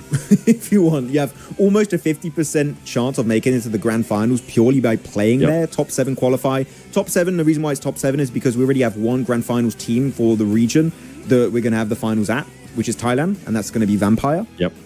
So 7. So already out of the Gauntlet, we'll have 8 teams. Half the lobby secured for the finals after that. So Gauntlet is a very big advantage. Yeah, but the way I'm seeing Street Racer say VP EC champions by points, not necessarily. Like, there's a lot of teams that going into this next match, if VP doesn't win via Smash Roll, there's a lot of teams that could end up being there within that Smash Zone, which is wild, right? Yeah. Absolutely wild going into the last match. Even if VP has the most points, but let's put this scenario out there. If Hora does end up passing that threshold, which is currently, what, 2 points? 2 points. I think they should be able to do that maybe within this upcoming Miramar. And then a lot of those teams can end up getting into this Smash Zone as well. It could lead to VP, even if they do have a healthy lead by points. If somebody else wins via Smash Roll, guess what? VP is going to end up going towards that 2nd place. So even though I see what you're saying out there, you got to keep in mind that Smash Roll, it's in play. I'm actually thinking about how things can be working out these next games. Is he gonna? Actually, yeah. Question for chat. I'm gonna test chat here and your knowledge. Tell me, have we ever had a smash in like a PMSL where the team that smashed had less points than another team, or would the Smash still make them win like overall points? Because this could be the perfect setup where a Smash wins a tournament despite not being number one in terms of overall points. I don't think we've seen that yet, and this could be a first. Because I think E-Arena had more points after Smash. I think that was also the case in SEA. They had more points in Smash. Wolves still had more points even after the Smash. I think that would about maybe SEA Spring. Was it? Did E-Arena have less? I can't remember. After the Smash. I don't mean before. I mean after the Smash. Yeah. I know what you're saying. Did that happen? I don't think so. SEA, yeah, but SEA, Darthrick, did they have more after? You know what? We'll check. Are you checking now? Spring, I'm checking. Spring 2025. Not being able to find the grand finals. Please People are saying no. Finals. People are saying no. I'm checking right now. So SEA, I have it. So SEA, oh no, this is not spring. This is this last season. Check summer. Wait, yeah, even if you select it, it's just showing fall split. It keeps showing fall split. Or maybe split. a summer. The arena was in, I thought it was spring. I mixed it up. Yeah, summer. They have 3 PMSLs. Yeah, so even after Smash of E-Arena, they had 173 points, and Ultra Ego second had 154. So they still had a pretty big lead after the Smash. So this could be a first.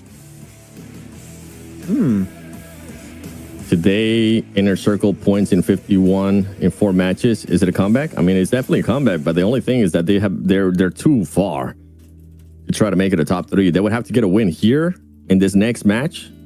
And they will have to also get a win backed up with eliminations, obviously, in the second match as well, for them to contend for top 3. I'm assuming that you're expecting a comeback for them to be in the top 3. That's my assumption. I'll see. I'm just seeing some people saying the match start. It has not. Guys, once the game starts, I will put us in the game. Yeah, we're currently on break. Right. We just didn't want to put you guys on break again. We wanted to talk to you guys. 7. They want to... There you go. You guys, you got what you wanted. You got... Look at this amazing timer. Look, a cool skin, by the way. Got to say, Blank's favorite skin. Right there, he loves the skin. Beautiful, beautiful skin. Yeah, to fix this. Oh my God, look at that zoom in. Oh my, wait, is the clip a teddy bear in a cage? That's kind of a cool design. That's a cool design. Okay, that might be one of my favorite skins too. Free UC? Give me. Yo, please. Hey, PUBG Mobile Esports, give us some UC. I would love to get that skin. That's actually, hey, yo. He used the mag, the teddy bear mag, just to clean it. That was sick. I like that. Imagine Inner Circle. Top 3 skin. Imagine Inner Circle 2 wins. Well, it could happen. I mean, again, they kind of they look more relaxed. How many points did they end up with? They had like 80 something. I think, was it 89? I'll have to recheck. Yeah, checking. You know what? Let's check the leaderboards while we wait. While the game is not happening, let's 89. check the leaderboards. 89. I mean, so unlikely. Right, I'm checking. They would need, how many points would they need? They would need 34 points, if I'm not mistaken, to get into Smash Zone. And that's the only way that they could end up winning via Smash Zone, unless VP throws, which I don't think it's going to end up happening for this squads. Did you see Falak 1v3 on APG? We did not see it. We'll have to go back. You said 7 you might post it on his Instagram, which that would be a good clip. Come on. That would be a great clip. For what? Falak, I hope you posted. Yeah. I want to see his POV. How did that work out? Did he see them, or was it a blind nade that just connected? So yeah, again, 2 points needed for Horror and APG. And actually, the point gap is not that big anymore for Inner Circle. It's not that bad.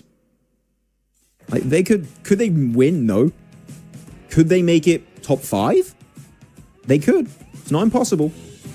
Yeah, somebody was saying check Falcons EU Spring. Even EU Spring Falcons ended up with more points. What we're saying is a team ended up in first place winning via Smash with less points than second place. Yes, that's it. Which it has not happened. So VJ, thanks for letting us check. APG will qualify. It's looking like it, but it's not a given yet. It's not confirmed.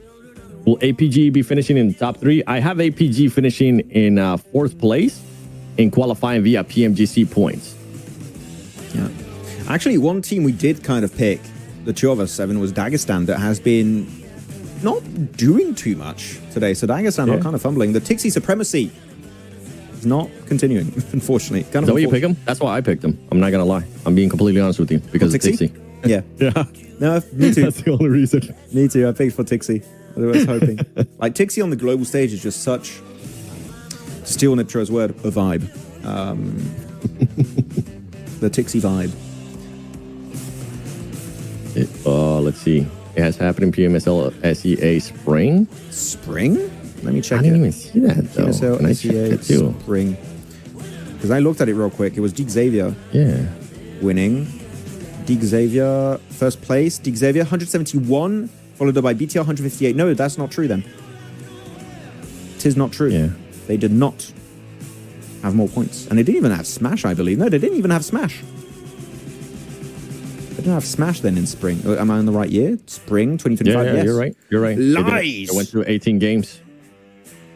Chat. Maybe they were just wanted us to check. Okay. I can't believe you guys are spreading misinformation right now. Inner Circle players were ill before, now they're back in play. Yeah, that's the reports that we keep hearing. The players didn't want to confirm nor deny that if they were sick or not. So I'm just happy they're performing, boys, if I'm being completely honest. Yeah. It's a squad that's going to be in PMGC. I'm just happy like they're performing here. Yangon had more points. Yeah, but if the winning team had less points than any other team, despite, winning, and Yangon didn't win.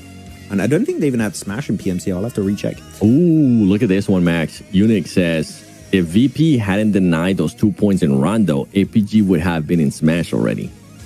Oh, you're so right, actually. Yes, Unique is so right. So that deny actually came in clutch, because otherwise we'd have two teams in Smash, VP and APG. Good point. Turned out to be the best play. Was it cowardly? It was smart. It was smart. They denied a Smash opportunity for APG. Ooh. Yeah. If VP wins, and then there is any chance for APG to qualify? I mean, yeah. Actually, APG would have to... APG right now, what is it, Max? What do we say? 16 points lead on the PMGC points? And if they end up in the top 3, they will definitely qualify. They would have to... Hold on, give me a second. They would have to underperform VP by 16 to 17 points. VP would have to win via Smash Roll, and then Alpha Gaming would have to be outside of the top 4 for them not to qualify to PMGC. It's getting tricky. I'm just thinking, because we're going to Miramar, right? Yep. I'm looking at the drops. Chumacera, typical APG spot. Alpha Gaming always go there. And VP usually Valle del Mar, Southern Prison Island, around there, right? And they were close to one another for a bit. And because Virtus Pro have such a big lead right now, I'm not talking about hot dropping, I'm talking about hindering rotations. Could they do something like popping wheels of cars on the rotation, getting in spots around Chumacera, maybe to deny, depending on where the circle goes, depending on the playing path? Do VP attempt anything here? I'd love to know what chat think. Like, because they're currently in the lead, or do you do that, you mess up and you give 2 free points to APG and then the Smash Zone right away? Like, what's the game plan here as VP? What do you do? Not hot drop, right? You're saying not hot drop? I would not recommend hot drop. If you want to do anything, I think you just try and deny rotation potential, right? Yeah, like a rotation trap. I think that would be smart. Yeah. It would be really smart, especially against Alpha Gaming. Could be. I like that. I don't hate that strat. I mean, they have a 23-point lead from second place. 2 teams are in second place as well. Oh, man. What other squad could do it too? I mean, Inner Circle. We saw them do it in the first match. I thought they were really going to try to hunt them down a little bit more. Sadly for them, the circles just haven't worked in that kind of favor. Chat saying just play for chicken dinner. Yeah, they should. Yeah. But I think it's just a fail-safe of, if we don't get the win, at least we slow them down, right? But it's only 2 points, so I don't think... If it was maybe, like, they were 8 points away, I think you could risk it, like, big time. Because even if you lose some players, you still stop them in their tracks right away of having a good game. Yeah. But because there's only 2 points, you can just slightly mess up and give 2 free elims over to APG, then the Smash. Same for Horror if they want to do anything on Horror Esport. By the way... If you guys watched Spring Season, if you guys remember the Spring Season, tell me in chat if you guys remember, saying I was there. Spring Season 7, Horror had this weird hot drop situation where they tried to deal with, I think it was Virtus Pro 2 back then, if I'm not mistaken. And they actually changed their drop to avoid getting hot dropped up in the northern side in La Cobreria. And they actually went right into VP. And VP actually found some elims and they ruined it for Horror right away.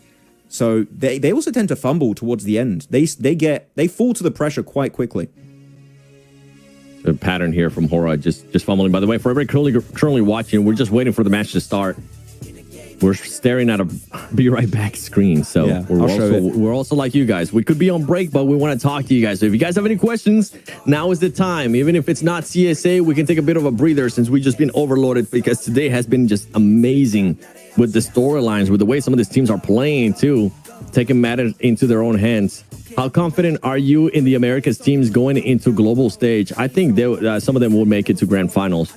I don't know about becoming a champion. I have to wait and see how they perform on Gauntlet. That's what it's going to come down to. Yeah. A lot of people saying, I was there. They remember the Hora fumble on Miramar. Yeah, it does scare me. I mean, you know what? If anything, they're going to learn from their mistakes in spring. Hora won't try and replicate that. All they need is 2 points. Play it safe. Play your game. 2 points shouldn't be too hard to get. Even if you have a really bad game, all you need is 2 points. Maybe slow down VP if you can. Who will be the winner? Early prediction. Early prediction? Do we want to do an early prediction, or we wait to do it as usual in game? We'll wait. At least see the circle or something. Let's wait. Let me just... Arcred needs at least 6 points. Yeah, we're talking about that. They need at least 6 points. Should be able to achieve it, honestly. But they need to start being a little bit more proactive, trying to achieve those 6 points, man. Yeah. Joel, bro, start the match already. You guys are so annoying. No, show them the break screen. Show them what we're seeing right now. This is literally what we have, okay? We're all waiting. We're all in the same situation. We're all waiting for the game to start. Don't worry, you won't be missing anything. The moment the game starts, just like earlier, we'll get right into the games, okay? Yep. We want to make sure there's no issues so that we go into the game and then we just get every single second of action from these last 2 games, okay? That's right. Yeah, you know what we haven't done in a minute, Mac? Shout out time. So if you want to shout out, spam hi in the chat. This is your last time, more than likely, to get a shout out, because we're going to be getting into the deep of things here, going into the last 2 Miramars. We could end up getting a champion via points if we go towards the end, nobody smashes, or we could end up getting a smash here in this match, or going into the last match with a lot more teams within that smash zone. So yeah, if you want to shout out, spam hi in the chat. Shout out to Silver Horse, Mohammed Omar. I don't even know how to say that name, brother. Lelouch. Lelouch. There you go. Mohammed Amar. There you go. Zinco Gamer. Oh, that's going fast. I can't. PC Animator. Okay. PC Animator. GK. You go for it. You go one. I go one. Ready? Go. Okay. Morbid Noir. Valor Gary. Duke. Silver Horse. Akashi Mishra.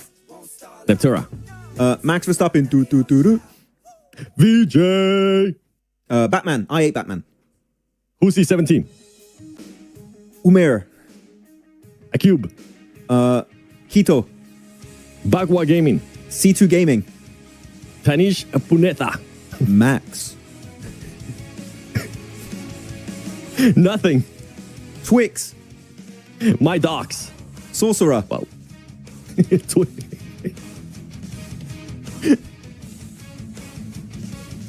Kinpachi.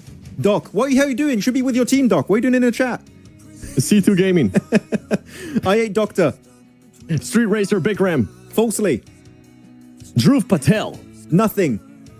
Dev is live. Morrison. Lost but not found. Sumik Matey. Subscribe to Lucario Gaming. Officer. Smash the like with Kimpachi. Adash. Eat breakfast with Ryan Khan. I am Forrest. I just took a shower. Isimo. Street Racer. This has been going amazing. T-Max. That's his name? No. Oh. I'm just adding sentences to the beginning of their name. Wait, another name is here. Wait, he got extended. The break got extended. Damn it. Oh, the timer got extended. Oh, we got baited. They extended, guys. We got baited. It's not us. It's not us. Yeah. It's not us, I swear. Exclusive happiness. Oh, okay. I love watching the stream. Yusef Kisaden. Okay, let's stop the highs. I think we've done it. Now let's go back to topics. No. Let's go back to topics. Chat, who's going to win PMGC? Who's winning PMGC Even though this year? we don't know all the teams. I swear, somebody puts in godlike. I'm gonna time you out. Oh. Oof, that was an intense shout out moment. That was fun. You guys like that? Give me water. Give me a second. No, me too. Yeah, hydration is important, kids. Been drinking coffee. Way too much damn coffee. Oh, that's not very good hydration. Yeah, take that back. Yeah, it's definitely not. APG will qualify. Yo, shout out to everybody that was commenting high. We're done with the shout outs. God L. Hey, hopefully God L puts up a good performance next year. Okay? Yeah. If we're being honest here. Wait, someone said Max do Rattaboy. Wait a minute. Is Rattaboy in? I need to. I don't know why I'm blanked out. Is he in or is he not in? Yeah. He isn't. Nice. We can scream Rattaboy. Sorry. Yes, that's going to be hype. We love Rattaboy here. He's playing with loops. Yeah. Loops made it. Inko didn't. I had a blank on them for a bit there. We good. We miss Imperium? Who doesn't? Imperium OG. Who here remembers Imperium? Your mom. Let me see here. Loops. Yeah, Loops definitely made it in there. What the hell? Okay. Just the bad finals for Pakistani teams. I mean, they're bringing a comeback. Today's the day. Today is the day. Maxman foreheads winning. I don't know why I read that one out loud. I'm sorry, Max. Let me wipe it. There it goes. Not shiny anymore. Your top three. Is your office toasty? Bro, my office gets so toasty. No, it's fine. No, I'm cool. I'm chill. My name is Bond, James Bond. Okay, Paul. No, your name is Paul. Yeah, okay, Paul. Imperium the Goat. OG. What is the chant that people say for OG? Oh, Hugh. It's like, I don't know how it's like ha ha ha. It's not Hugh. Bro. Like that's how it's written, but I don't know. It's like it's a big go who OG. I don't know. Who OG? Are you supposed to do like a monkey sound? Maybe that's it. Maybe that's what it's supposed to be. That's what it is. I'm not doing that. That's too. That no. Unless they win, if they qualify to finals, might do it. I had a bet with the community in India and also Ocean. If they make it to the finals, I have to do a very cringe song from India, which is Teri Pyari Pyari Dokian, and I'll stay true to it. I'll do it if it's going to be cringe, but I said I'll do it. All right, good luck with that one. Thank you. I'm going to need it. Hey, do you think any other India teams are going to qualify? I already said my pick. I'll probably say it again after whatever you say. Didn't you say K9?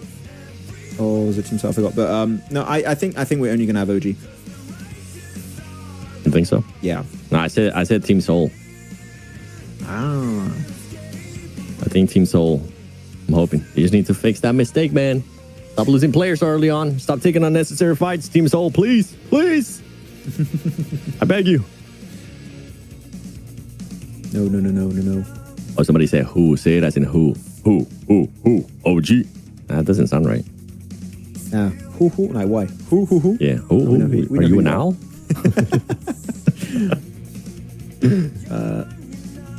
K9 or Soul? K9 is a great pick, too. K9 is already one of those teams that's willing to not take unnecessary fights from what I saw in the finals, so not a bad pick. I'm just being biased here, and I'm picking Team Soul because I've always been a fan of them, so. Watch them make us watch only stage 5. No. We'll get the game. The game shouldn't be happening. We'll get into the game. At the moment, it's all good. Just have a little chat 40 seconds, with you guys. Just 40 seconds. It says 40 seconds. Look, to prove it, there's a timer. We're not lying. Imagine if you switch it and then it switches to stage 5. This is just like, oh, it was Maxman's fault. He did it. BMIC watch party. I don't think we can. I don't think we have authorization, unfortunately. Will there be official watch party? Nope. We just answered that. No, not happening. Nope. Sadly, no. But I'd like to do more watch parties. Actually, just again, nothing's happening right now. We're just chilling, talking about random stuff. How about doing a tier list stream before PMGC7? Like we do a stream on like our channels, and we do a tier list of all the teams. And like, would you guys like that as content? Would you enjoy it? Could you do a duo stream on IG? Yeah, but you're limited to like an hour or something. I think that wouldn't work. I mean, on YouTube, we'd have to do it at that point. Oh, okay. It'll be sick if we could do something with IG as well. Everything is Maxman's fault. What do you mean, Fahim? It's not. I'm the scapegoat for any issue. Something goes wrong. Yeah, Maxman. Oh, brother, we might need to go on break too. They just extended it again. Oh, yes. Guys, for proof, 6 minutes 30. It ain't us. It ain't us. Hold on, let me read this one. Lakshay says, oh, gee, because orangutan is a chimpanzee. The players are called apes. Okay. All right. Thank you. Yeah. Apes together, strong. So people saying yes, it seems, to the tier list stream. Hey, you know what? That'll be fun. I'll look into it. I'll try and see if 7 you want to do it. Then I think that could be fun. But that could be something fun to set up. You know when we can do it, Max? Whenever the reveal for the groups, that ends up happening. True, we could do that, but that won't be until after, right? Until after Gauntlet. I mean, I would want to do a tier list before Gauntlet. I would like to actually no, it will happen before Gauntlet because Gauntlet would have more than 16 teams. I'm being a doofus. Wait, what? Let me check this. Gauntlet has 16 teams, and it's group stage. So that's 2 groups. Yeah. Okay, so it's Group A and B, I think they're called currently, and then you have only 16 teams for the last chance. So it goes like no groups, no groups. I guess they could still release the groups based on seeding of what happens with Gauntlet and have those teams that are already going to be in group stage already in a group, if that makes sense. Mm-hmm. That would make more sense. That'd be fun. I'm down. By the way, I'm down with that stream. Yeah, we can do it. As we're not busy, I'm cool. We'll organize it, guys. We'll do it. We'll work on it. Top 3 best players in CSA and your dream for team. I think we had that conversation. You talk too much, Max, man. Okay. We're waiting, bro. You want us to go on break? Okay. Chill. No talking. Natura, pan him. No talking. No talking. Talking too much. Send Natura on them. Adam. I don't know. The top 3 players, who would we say is currently the top 3 players in the region after like what we've witnessed in CSA for this full season? Top 3. Chat, feel free to jump into that. Who's your top 3? Top. No fear. Aragon? That's the one I was thinking, but I'm not fully sold on it yet. I think that's kind of solid. That is a solid top 3, though. Top, no fear in Aragon. Yeah, I mean the first 2 are locked in for me. Super locked in. That's my top 3 too. Actually, there's just, and the thing is that I believe currently they're top 3 in terms of stats too. So it just kind of lines up perfectly. But we have seen standout moments from every one of their players. If you had to say the coolest one in terms of what they provided this season, I would say no fear. Like the amount of saves for Hora, like he's the main reason why Hora is still in the conversation when it comes to winning this tournament. It is no fear, in my opinion. But with that counter, top earlier in Rondo, if he doesn't end up getting that recall, the revive on the players, also true. It would be a completely different story right now. So which one would you favor in terms of like, you know, what they've done? Not in terms of stats, but how impactful they've been. First place? Yes. Top. Okay. I'm going no fear. I think he's done some clutch plays over multiple games. Then, of course, top, he's been doing stats. And then I would go Aragon, 3rd. Yep. I think my docs might be an APG fan. He said top 3, Doc, top, Rivas, or Talk. Non-biased at all there, my docs. Non-biased at all. Not against the rules. Maxman's 2nd favorite anime? Oh, let me think about it. You got me into One Piece, actually. By the way, chat, we're waiting for the match to start. Everybody, if you're just tuning in, they just keep extending the break. We're just waiting for them to get off the break and put on the match. So instead of us going on to break as well and you just staring at a break screen, we're deciding to engage with you guys and just answer some questions. So if you guys got any questions, please let us know in the comments. I have a fun one since I kind of saw this one earlier in the chat. I just didn't get a chance to see the name. Falak or Jonathan? I'm not asking you, by the way, Max. I'm asking Chad. Okay, I think you know I'm my going to put you on the spot. Anyways. Yeah, I think you know my answer too. Yeah, okay. Phallic. There you go. Okay. Yeah, for sure. Yeah. Second favorite anime, Your Name. There you go. Thought about it. Your Name. The movie. Great. Love it. If you haven't watched it, check it out. My name? 7? No, it's called Your Name. It's a great movie. SCA deserve 3 slots in the gauntlet instead of 2. Yeah, but they got a lot of regional slots. They have like Vietnam, Thailand, Indonesia. That like they have more than 3. I'll have to check exactly, but they have more. Actually, let me check. Yeah, PMGC. How many slots they have? PMGC 2025.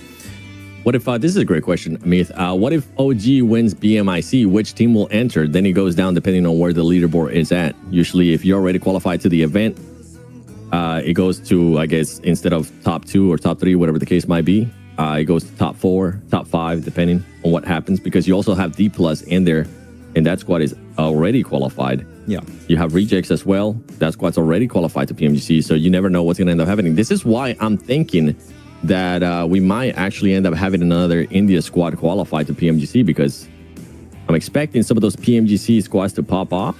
Yeah. Or maybe just take a chill pill, depending on what happens within the first day, and give an opportunity to those maybe 3rd, 4th place, 5th place teams a chance to qualify. Yeah. I'm just checking right now for PMGC. So yeah, the reason why you have less slots for SCA when it comes to PMSL SCA 4 is because they have a lot more regional slots. So you have Indonesia, Malaysia, Thailand, Vietnam, and PMCL, which is a bit of a separate thing. And do keep in mind, when it comes to Thailand, you have technically 2, because you have 1 straight to the grand finals and 1 for the group stage.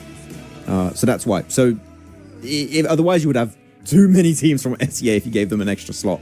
So I think it's fine for them to have just 2. I think so too. Yeah. It's fine. I miss Action in eSport. Oh, bro, I miss Action. I felt so bad. Did you see, by the way, what happened to Action like a few months ago? No. So because he announced he retired, then he came back. He joined a team for a qualify for PMSL, and they failed to qualify. Yeah. So he was like retirement, out of retirement. And I don't know what he's doing now. I don't know if he's like back in retirement. I don't know if he's intending on trying to come back early next year. Coach? Maybe coach. Maybe analyst. Be a hell of a coach. He would be. Yangon deserved a slot. I don't think they deserved the slot. I think they should have been given an extra slot for their region, which then they would have qualified. Yeah. Shusanto, last chapter of One Piece. I did read it. It's peak. Amazing. There you go. And we're going really off topic, guys. I don't know if we're limiting on topics here. I mean, they extended it again. Yeah, timer was extended once more, by the way. Just so you guys know. Up there. 420 blazing. Who do you think is a big threat? Because the time was on 420. That's why. Right as I went there. Who do you think is a big threat for global lobby? Who's a big threat right now? I mean, a lot of teams, really. It's not just like one team is a threat to a global lobby. Yeah. I'm actually very excited to see Weibo play. Me too. I think that they're the only hope at this point in time for China to win a global. I think Thunder Talk, their aggression is just not there yet. Even when you see other orgs like LGG sometimes, Chamba, like sure, they maybe have some good moments, but their consistency is not there. It's only Weibo really that are good when it comes to playing outside of PL. So Weibo could be fun to watch, especially Sook with the bow. It'd be really cool. Yeah, I'm excited to see D+. I'm excited to see how they're going to be defending that championship. Yeah. If they're actually going to be having maybe extra pressure on their shoulders, be more relaxed. What kind of mindset they're going to be coming in as well, right? It is going to be weird, actually, 7C and D+ play, because we haven't seen them in PMGO. We haven't seen them in PMWC. They didn't qualify for that. So they became world champions in PMGC last year in that last game on Miramar. Again, best game of all time, in my opinion, with that island finish. And now we've lost complete track. Of course, they played regionally in Korea. And I think the BMIC is going to be the first time that we can see again, like, okay, what can they do outside of their region? So BMIC for D+ is very interesting to see what kind of team we're going to get in PMGC. But even then, like for BMIC, I'm not really going to be taking their performance super serious because they already qualified. They don't have that... That's true. That pressure on their shoulders of saying, hey, we have to perform well here. This is our last chance to make it to PMGC. They're already in PMGC, so they're going to be... There could be a chance that they're like, whatever. We've seen teams in the past doing that. I personally hate it, chat. I'm not saying I want to see them do that. I'm hoping they take it very serious. But just based on what we've seen in the past, that can happen. What happened to Alpha 7? Not sure. They're currently trying to figure themselves out. I mean, they keep... They ended up switching Mafioso, too, on the finals of PMSL Americas. That was interesting. That was a big surprise for me. I was expecting it, but I was not expecting it to be for the whole finals. I thought maybe it would end up being